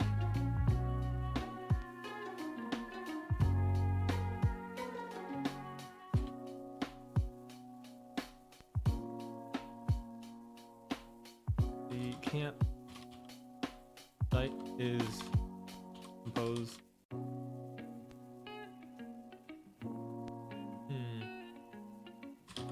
rings with a camp fire. I actually kind of forget where exactly it's in, like a magic orb over a well.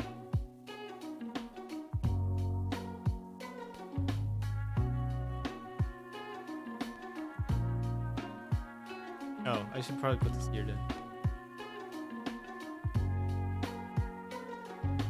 There's several rings.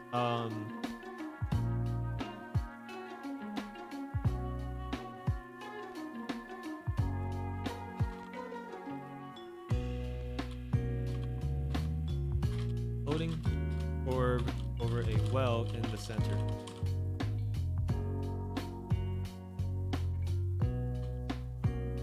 Maybe I should do, yeah, we'll probably describe it as outer going in.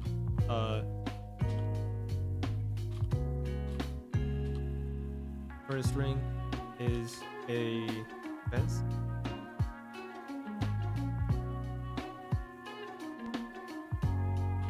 Wooden fence easily hopped over. Inside that are large tents.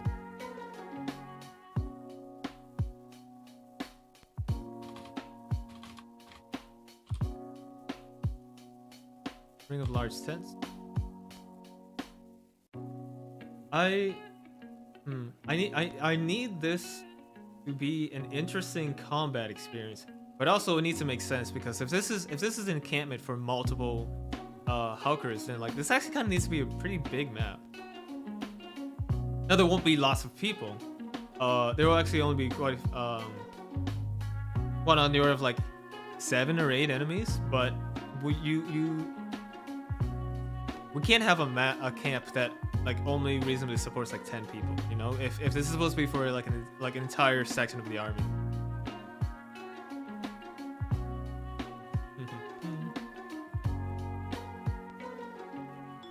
Then I guess like sleeping. Yeah, I mean more cots really. Are 2 rings, large tents.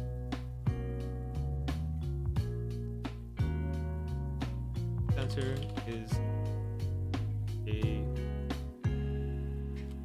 well with a floating orb in the center with a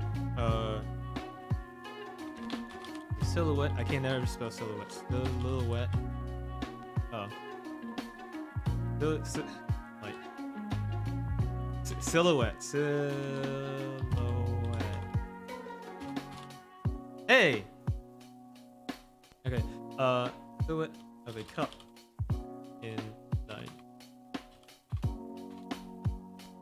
inside. Okay.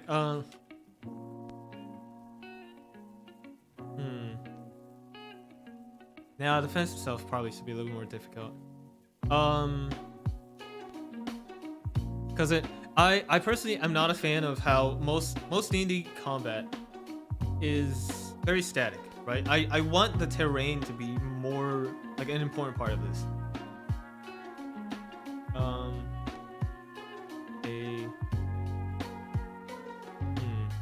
Ours is a picket fence, really.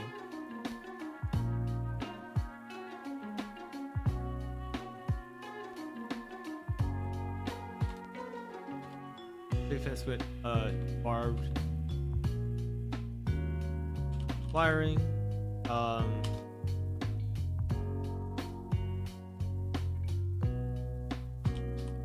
Maybe cut. Maybe hopped over, so it would hurt.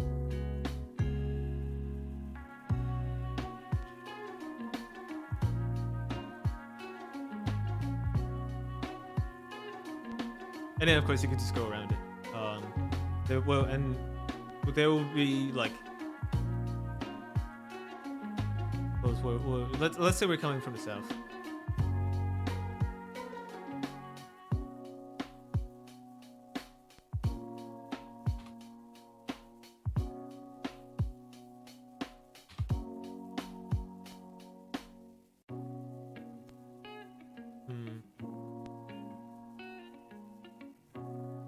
One D4 damage is not enough to really deter someone. Cause they'll just like fucking like run over it. Well, do some damage and then make sound possibly.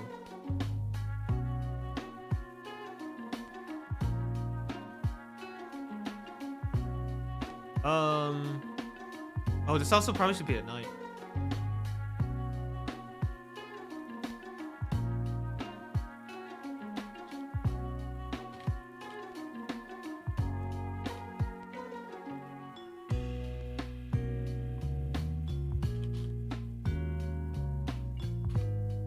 Approach the Hulker outpost.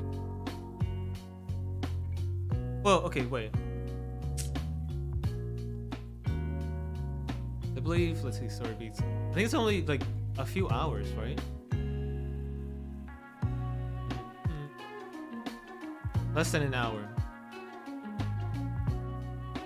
Which means we can't have it at night unless we want the combat itself to be like, you know, pitch darkness, which is not interesting.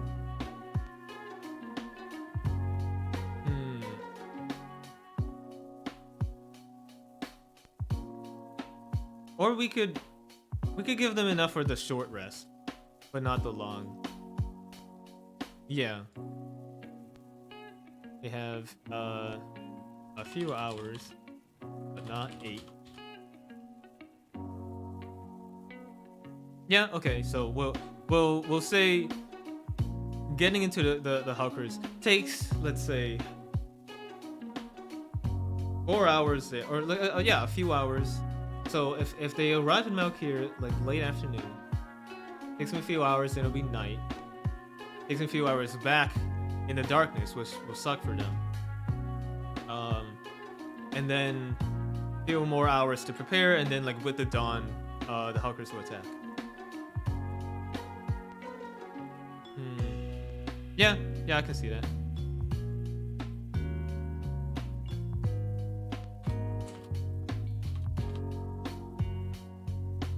And then we'll say, you know, the Hulkers don't have dark vision. Because fucking everyone has dark vision. And then it'll give them a good excuse to have lighting everywhere.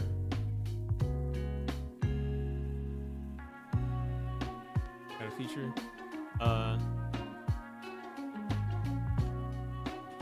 Rain.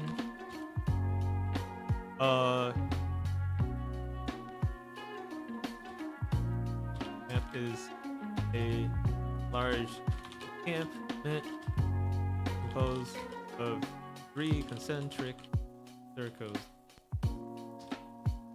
The font in the middle.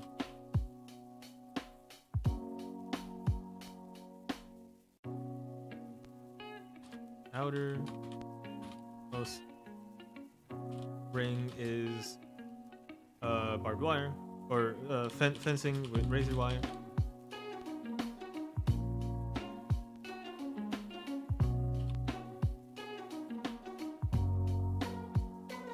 Two innermost rings are tents that give they give enough light to clearly see how much room do we want in between? Let's say 15 feet. Our sense with 15 feet of space in between. They give enough light to give bright light in the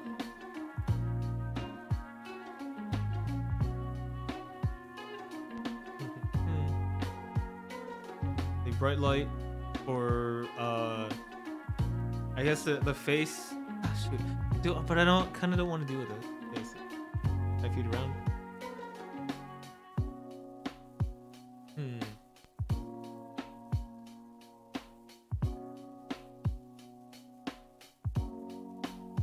Well, okay. Dim light. Because I just realized what they could do. Well, we'll say there's like torches out that provide the dim light. They could make some bright light if they set some of the tents on fire. It's very much a possibility.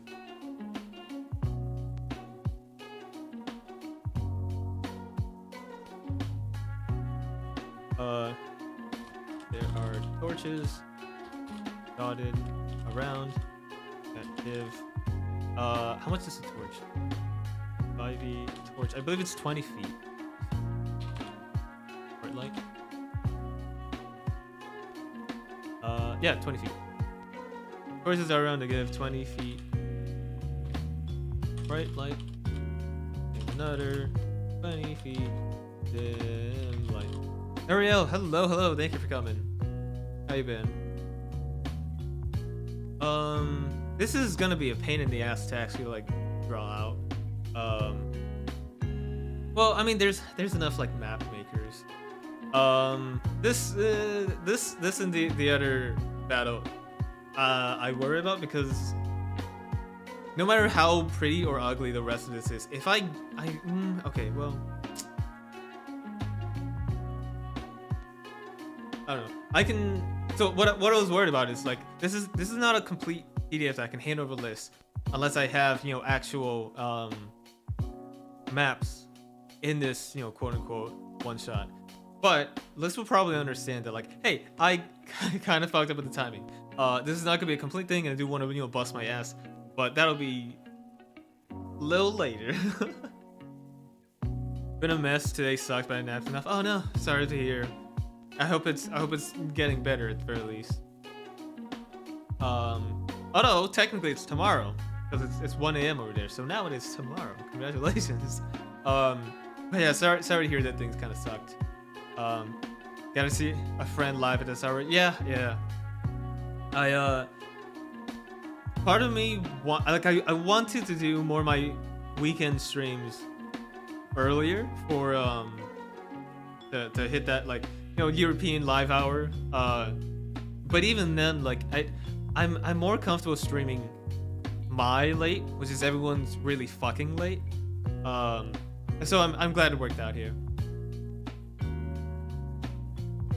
And I will finish the rest of my royal milk tea.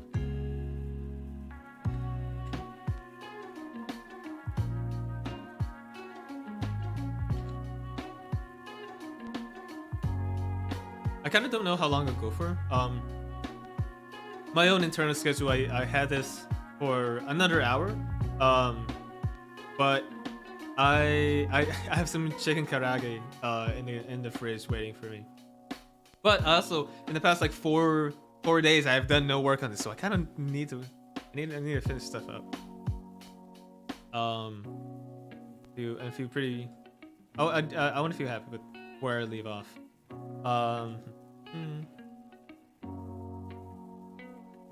I should put this here. I should put that over with the battle itself. Wait. Outpost.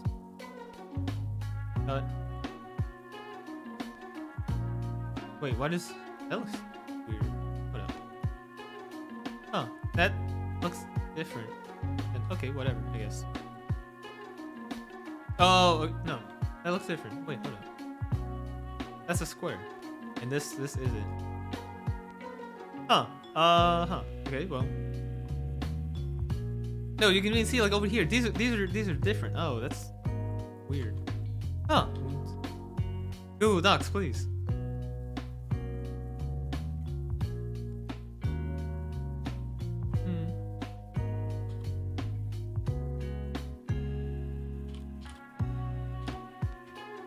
Center fire to provide more light.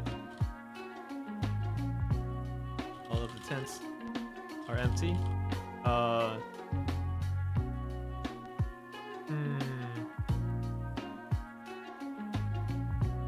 Okay. Do we actually have all of the tents in? Well, okay. Well, I think they have to be empty because if they're not empty, then when the fighting happens, everyone in the tents will come out, and then instead of a lighter fight with just a few people, you'll have a slaughter fest. Except this is only the first combat, which is supposed to be light. This is not great. This can be set on fire. MC is empty as the main Hulker groups are preparing for the raid. I'm out here.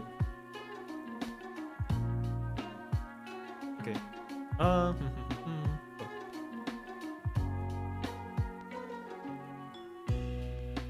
Party can be on.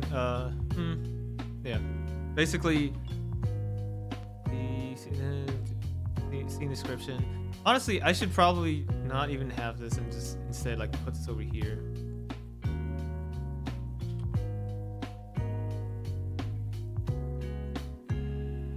Yeah, because I mean, this is just, run the battle. And this is also run the battle. So, yeah. Or maybe I should copy this over.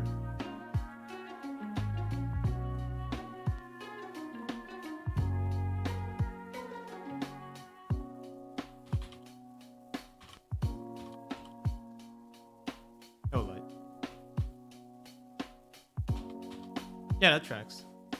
We don't need two places to store all of this.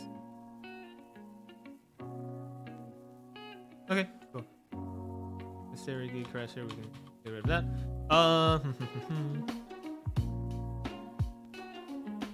We got the raid itself. Then they retreat. Preparation. So, you prepared. Prepared. On. So, what is everyone doing here? Party has 4. Another 4 hours to prepare for the impending gate crasher. So during those 4 hours, if this part should open up, and then the part is like, yeah, you just like, you have 4 hours. Do you talk to people? Do you start have people prepare stuff? Do you talk to NPCs? Do you like I don't know, cast some of your own spells, try to do some scouting. So this part will be open world enough. So I have to come up with good ideas. Each NPC should have a lot of what they plan on doing themselves. Or stone. Margrave.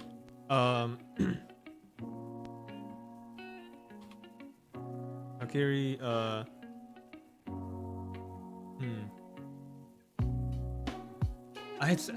I was gonna say, you know, like citizens versus soldiers, but every citizen is a soldier. Well, okay, they can, maybe they're just only as like backups. Yeah.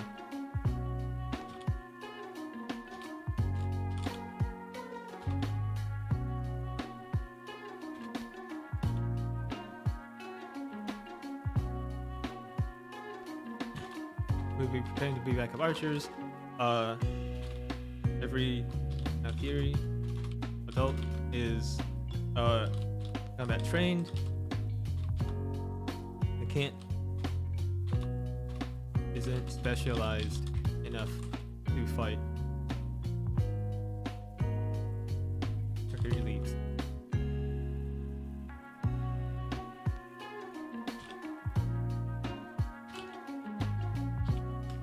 I'm only just now realizing my friend's intro is gory and hard to animate. Shit is gonna take a while. Oh no, it's already here.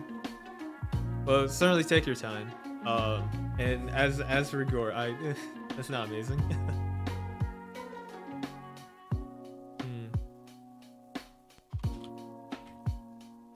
Or I suppose recovering. Valkyrie, which will also be an infirmary. Well. Yeah, well, he should be in like the garrison. So what I gotta figure out if Valkyrie soldiers are preparing, where would they be? Or rather, if they're recovering, the Valkyrie soldiers, if they're recovering, where would they be? It's probably in the infirmary, but the party goes into the infirmary. So, do we want that? Do we want them to be able to talk to NPCs? I'd rather not, because the more things you give the party to do, the longer any given scene will run. So we'll just say like this is a very specific ward, like just for yeah. We'll describe scene. Oh please. Okay. Directed from main infirmary to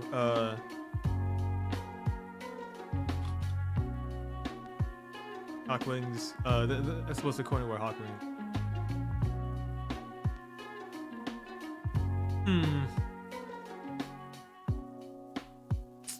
Yeah, no, that's fine. Because what we'll say, I suppose, is okay, prepares.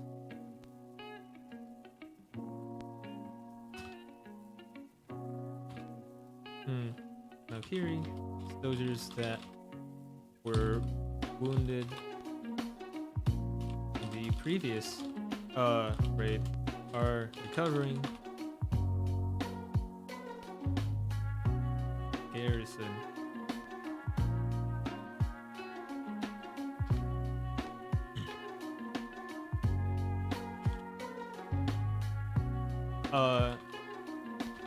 They are trained to fight Valkyrie release,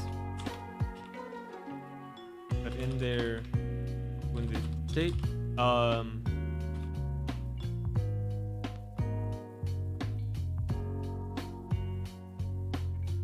can't do much to fire arrows. Well, in this case, then they probably shouldn't be backup archers. If we have these guys be backup archers, I don't want to give the impression that the NPCs will help them fight, because they won't. Something gory because zombies. Ah, okay. So dead people is what I was saying. Gotcha. I think zombies are fine. Yeah, I mean, like you look at like Ollie's aside, which I think is It handles zombies in a really nice way. Actually, or a zombie bee. Zombie bees is amazing. You can do whole stitched flat stain tastefully, and I think it's really nice. I'm gonna plug her, by the way, zombie bee.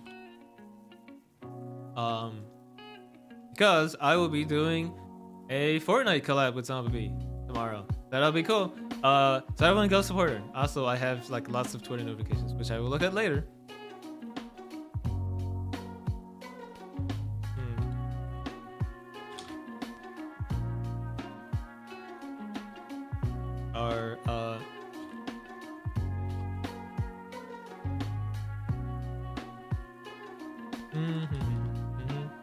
Oh shit.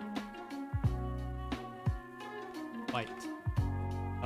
Every Valkyrie Dota is combat trained, but they aren't specialized enough to fight Valkyries. They have been they're the rear guard, basically.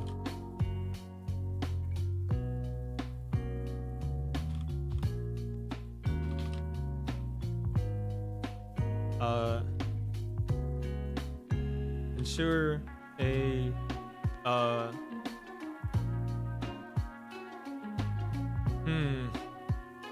basically, if the fighting goes poorly, the citizens are the last line of defense, and their job is to make sure Valkyrie survives, not necessarily to die in a blaze of glory. Fortnite, that dead game? Yeah, who the fuck would play that? Fortnite? Ugh, barf. We gotta ensure a retreat.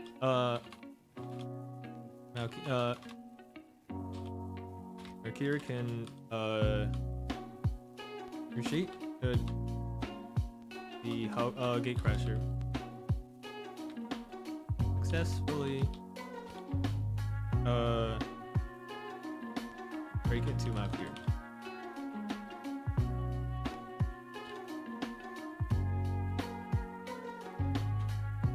Wear a grim determination that regardless of the outcome of today's fight, Valkyrie will live in people's hearts.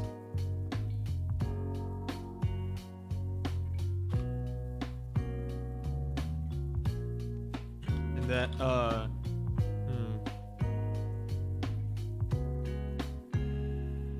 yeah. How do I write this? So they're very much aware if the Hulkers break in, they Valkyrie is lost, and each citizen is preparing yeah. They don't necessarily want to say rear guard.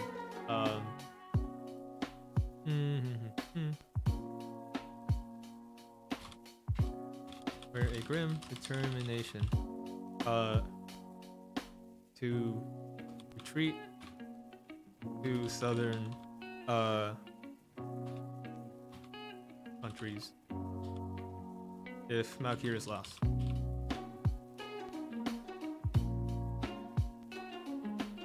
Yeah. I got custom coded lighting effects in my custom firmware on my custom mechanical keyboard. We are hitting maximum levels of stupid. I require pictures and or video. That looks insane. Or it sounds insane.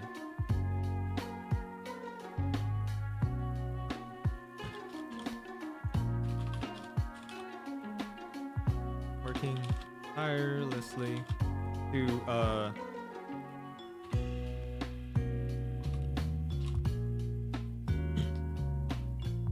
leading the Valkyrie citizens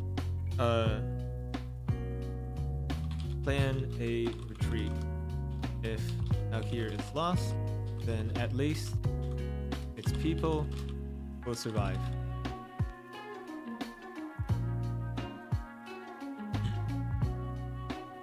Had to fight hard to prevent Valkyrie. To fight hard against Valkyrie. Valkyrie. culture is to stand and fight and die in a blaze of glory to protect others, but Margrave fought hard to convince people that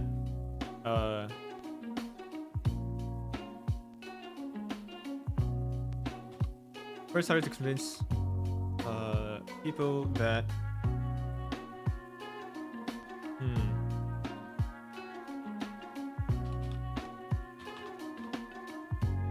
here is a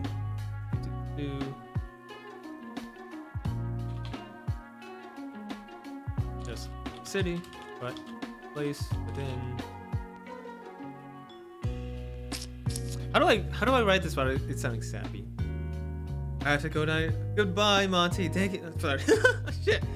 Goodbye, Nightmare. Thank you for coming. Goodbye, Monty, as well. God damn it.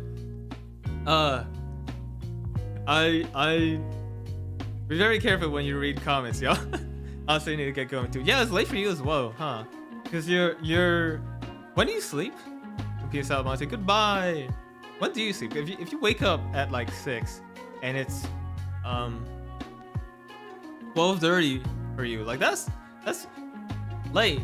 And also that's only like 5.5 hours of sleep, which is not enough. You are a growing woman, ma'am. You need more sleep.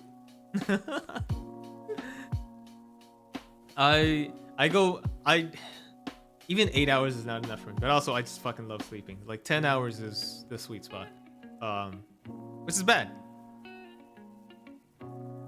Here,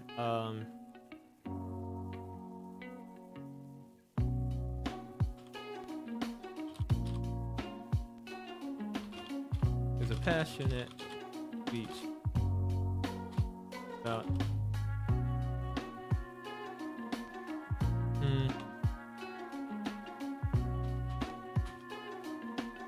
first hard to convince people that Malkia is just a city.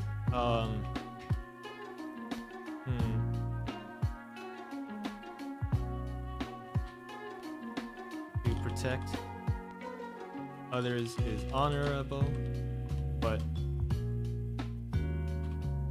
if soldiers die for citizens and those citizens die in turn, then sacrifice of soldiers has been in vain. Most honorable way, the best way to honor Valkyr is to live. Bro, I was doing good, but give me 2 more inches to my height. Enjoy and excited for stream tomorrow. Yes, yeah, I'm excited. For a little bit, I was worried I was super fucking annoying with the Fortnite memes. We'll see how that goes over. I think it'll be fun. I can't imagine anyone just gonna take it too seriously, and then like that's a lot of what I was excited for. Like it's just it's a shitpost. It's a huge shitpost, and I'm fucking here for it. Have a good night.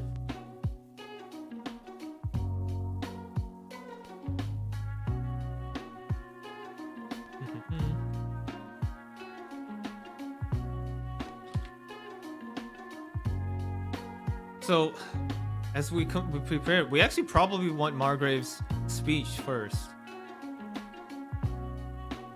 Party, here's Margrave's speech. Or rather, Margrave makes a speech in City Square.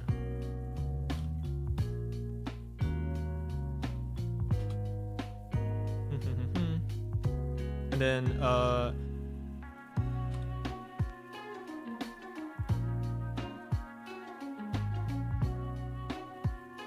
for hours,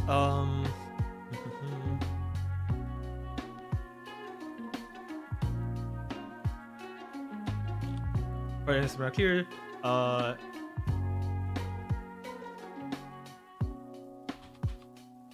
Margaret makes a speech.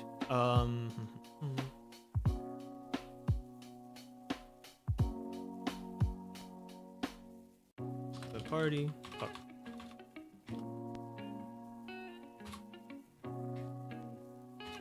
These citizens worriedly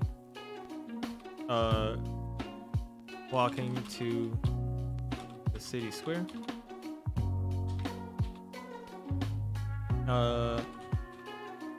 Worried, muttering about a gate crasher.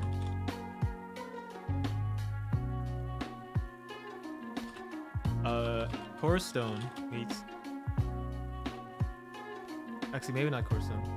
We'll have Hawkwind do it, because Hawkwind would have been itching to see the font again.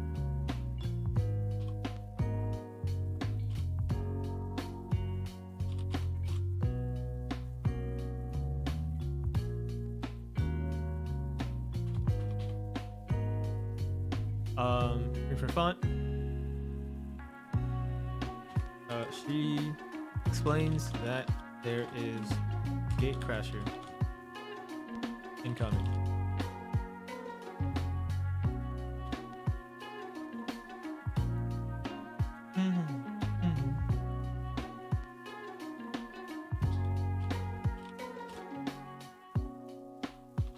And Malkier is preparing for what could be a final stand, a last stand. Since Malkiers are stronger due to the font, Malkiers recovered faster, and Malkier doesn't have proper defense soldiers, a proper defensive force.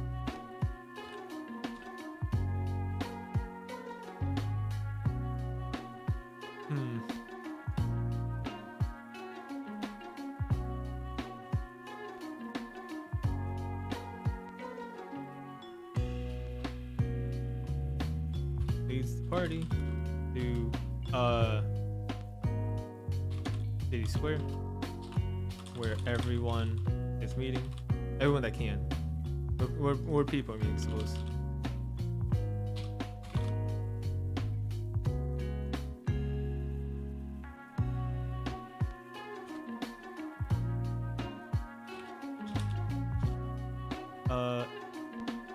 The average citizens are hoping to be that defensive force, but Margrave has convinced them otherwise.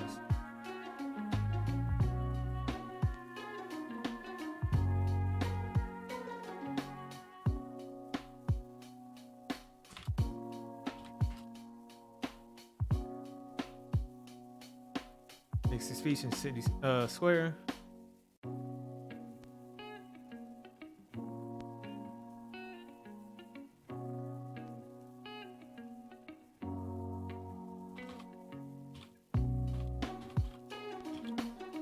And with that speech, the citizens will all realize, no, we have to prepare to leave. If our home is going to be destroyed, we can't die alongside it.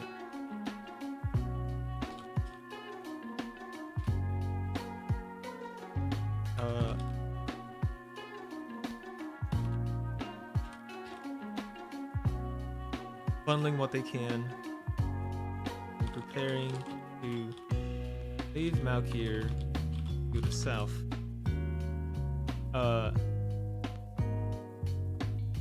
For safety to the south. In case Malkier falls. And at which point Corestone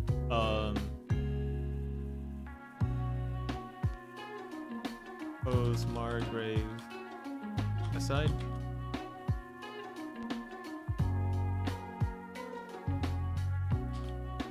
And during this talk,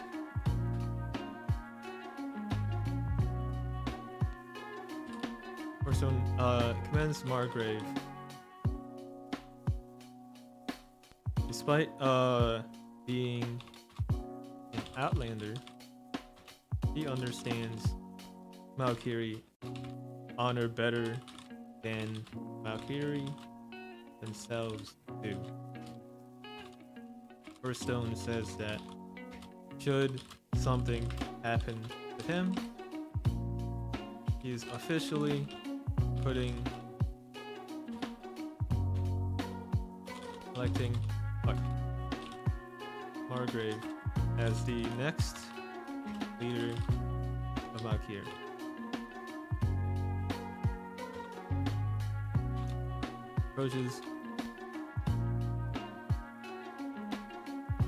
Approaches the party and asks for their help in defending Malkir. It's a long shot.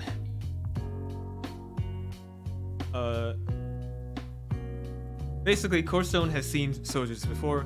Corestone erroneously respects Hawkwind and knows that Hawkwind also respects them. So just like, hey, you guys can handle the Hulkers. It'll be a long shot, but like we gotta try something. You are our last shot.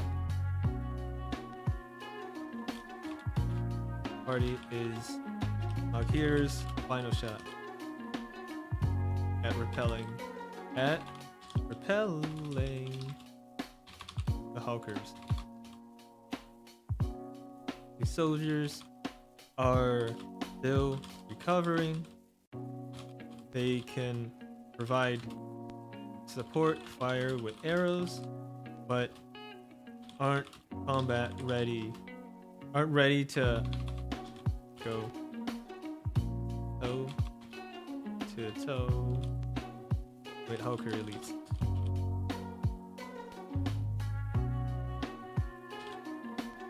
Ask the party to help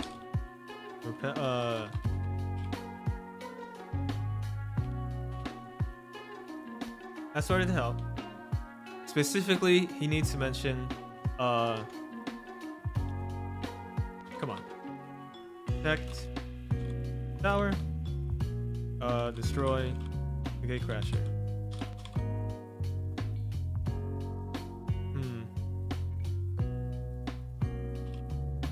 Explains that the gatecrasher has been spotted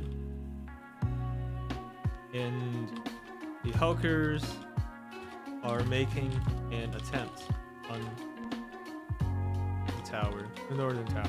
Or well, I guess it doesn't really matter which tower. But I remember writing that the northern tower had already been destroyed.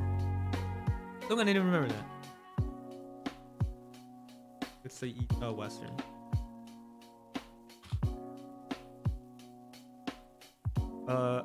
Hulkers are making an attempt on the western tower.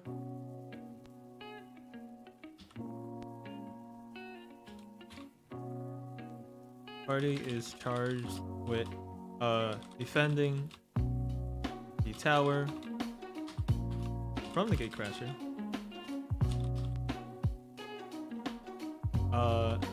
And after all Hulker elites are gone,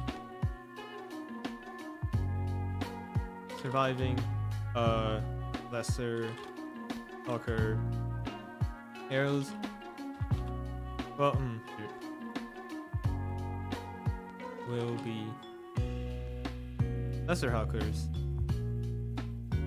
acting as a herring force beyond the shield, and they will be firing arrows at the party. They will disperse after all Hulker elites are dead.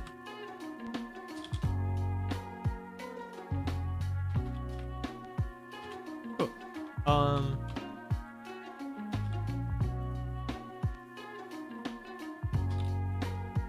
They'll be joining the fight alongside the party.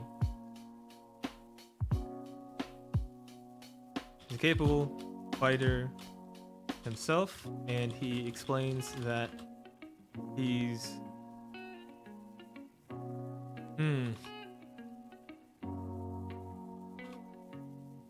explains that his leadership is too important. Leadership is too important to waste.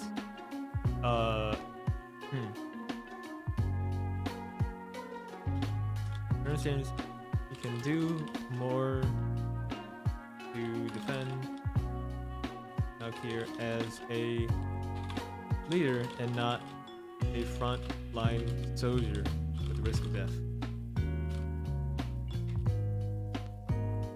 We're coming down to the wire. So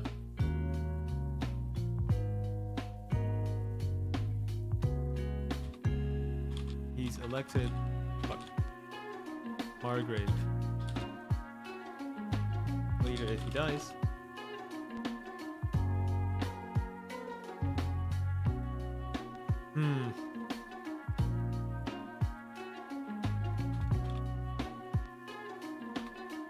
Valkyrie will need every available sword. Besides, he's elected Margrave's leader if he dies. Okay, so they come back. They have the font. Hawkwing kind of makes a play for the font, kind of half-heartedly, but Hawkwing still recognizes like she's not gonna be able to steal it. Cause she at this point, Hawkwing doesn't think she can take the party. Because if the party is capable of doing something that Hawkwing isn't, Hawkwing very much knows like they are above me in the pecking order. I have to sneak this out. I can't just like steal the font and abscond with it. So she helps out, but it's not going to actually help the fight.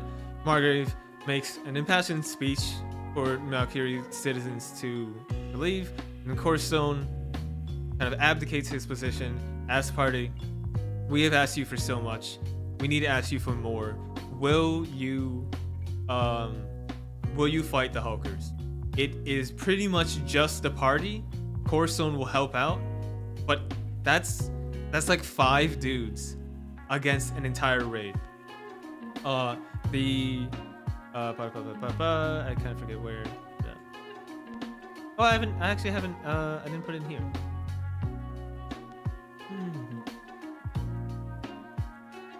Final shot. Yes. Okay. They can provide covering fire, but they aren't ready to go toe to toe. They aren't ready to toe to toe. To go toe to toe. So yeah, it's dire chances. And then after having set up all of this tension, the party has 4 hours. Like, you figure it out. And here during this free time, there's a lot they could do. They could talk Hawkwing.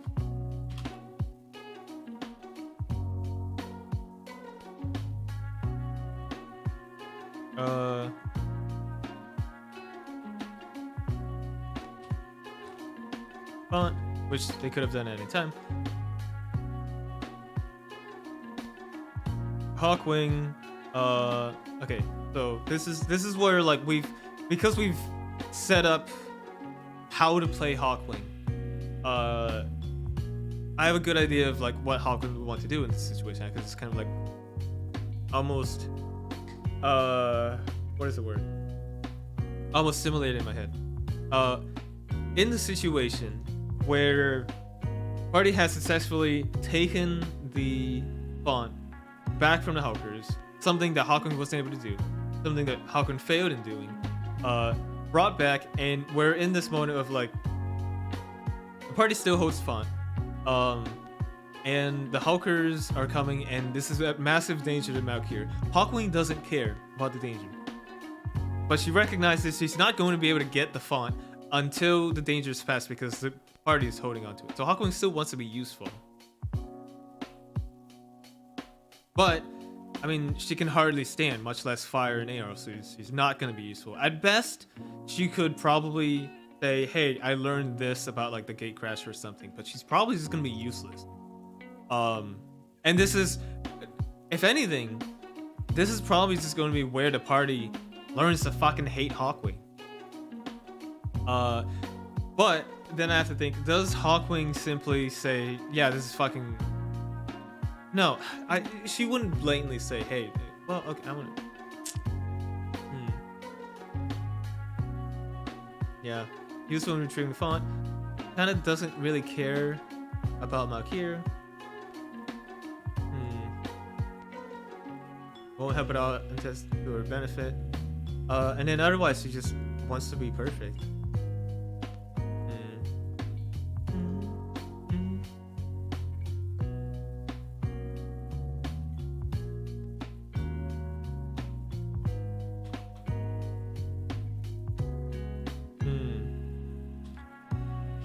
Preparation. Fuck. The other one. There we go. Return to Malkir. Talk to Hawkwing. Which I don't need to do now.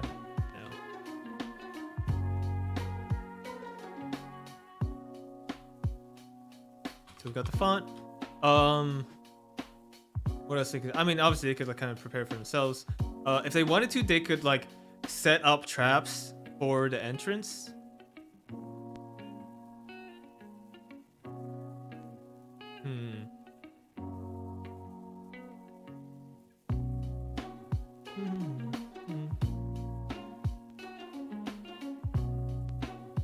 Observe the Western Tower.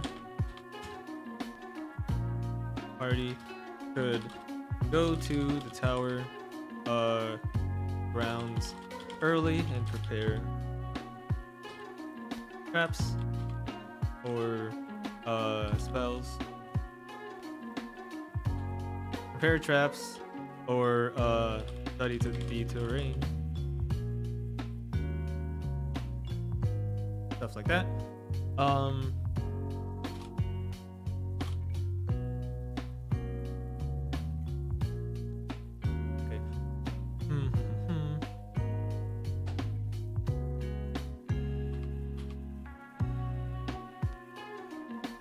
So basically, what is everyone going to be doing here? We will answer this later. Actually, okay. So do I? Maybe I caught this now. Part of me was like, I want to take a quick break to get more water, but we are coming up on basically 3 hours. I'll be working on this through the end of the night, but we can, yeah, now is probably a good time to call it. Okay, so let's see. I have a collab tomorrow. This is at 5 p.m. PSC. I'll be playing with Eitan, who has been a stain on my chat the entire time. But I'll also be playing with Akumako Ray, Akumako Ray, and Zombie. That'll be really fun. We will be playing Fortnite tomorrow, 5 p.m. PSC, and it'll be really fucking neat. I really hope I can work on this further tonight. I'm excited. Like, maybe this is like too what is it? Maybe this is egotistical to say, but I really like I surprise myself sometimes. This bit here where Margrave makes a speech and like convinces the Valkyria like, no, don't die in the blaze of glory. You have to survive. You must live and keep Valkyria in your hearts. I just fucking came up with that because like in the section of like, okay, well, the soldiers, I wanted the citizens to fight, and if or like the whole kind of like timeline was, I knew in the battle there would be Valkyrie's support firing arrows, and I wanted the citizens to do it.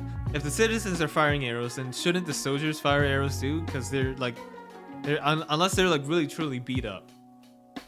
But if both of them are firing arrows, then that's kind of like a lot, and I specifically wanted to like limit the number to kind of low because I wanted it to feel very dramatic. So if these guys are firing arrows, if the soldiers are firing arrows, then what are the citizens doing? Are we just leaving? Well, then like someone has to convince them to leave because that kind of goes against their culture. So then this happens. Margaret comes up with a speech, and I knew somewhere along the line, Corestone is a leader. He first and foremost sees himself as a leader. He recognizes that his leading Malkir is more useful than him being in the front lines, possibly dying. And in this final fight, to make it really dramatic, I wanted him to be like, yeah, I'm gonna be in the front lines because we need every single sword, which means the leader might die, and he's okay with that. And the only way he would be okay with that is if he was leaving in Malkir in good hands, which comes perfectly with Margaret. It's what is the word? What is the word I'm looking for? It's organic. That's the kind of story I want to give off. It's very artificial because I'm putting it on paper, but I want like this is organic drama and like intrigue and tenseness that comes up off of knowing your characters well and basically just figuring out like how could this have happened. And I think that is the strength of really good word building. I think that's why a lot of writers and DMs just love this. Like you can like beautiful stuff just comes up as an interaction of various systems and mentalities and stuff, and it's fucking nice. I don't know. I'm sure this is not terribly interesting at all, but as you can tell, I'm really fucking passionate about writing. If I had time and money, if I could support myself just writing, I would every day. I fucking love it. But yes, okay, I will be finishing this with the remainder of today. I want one more stream of these somewhere next week rather. I could probably do another one tomorrow, late night. I will be shuffling around my schedule, but what will probably happen is I'll do one more writing one-shot stream somewhere next week, and then we'll do the actual Secret Santa. That is this upcoming Thursday, so that'll be neat. But until then, from me, you lovelies, this has been Monty Seelana, your favorite scholar. Thank you so much for coming. Thank you so much for the fun stream. Have yourself a good evening, and goodbye.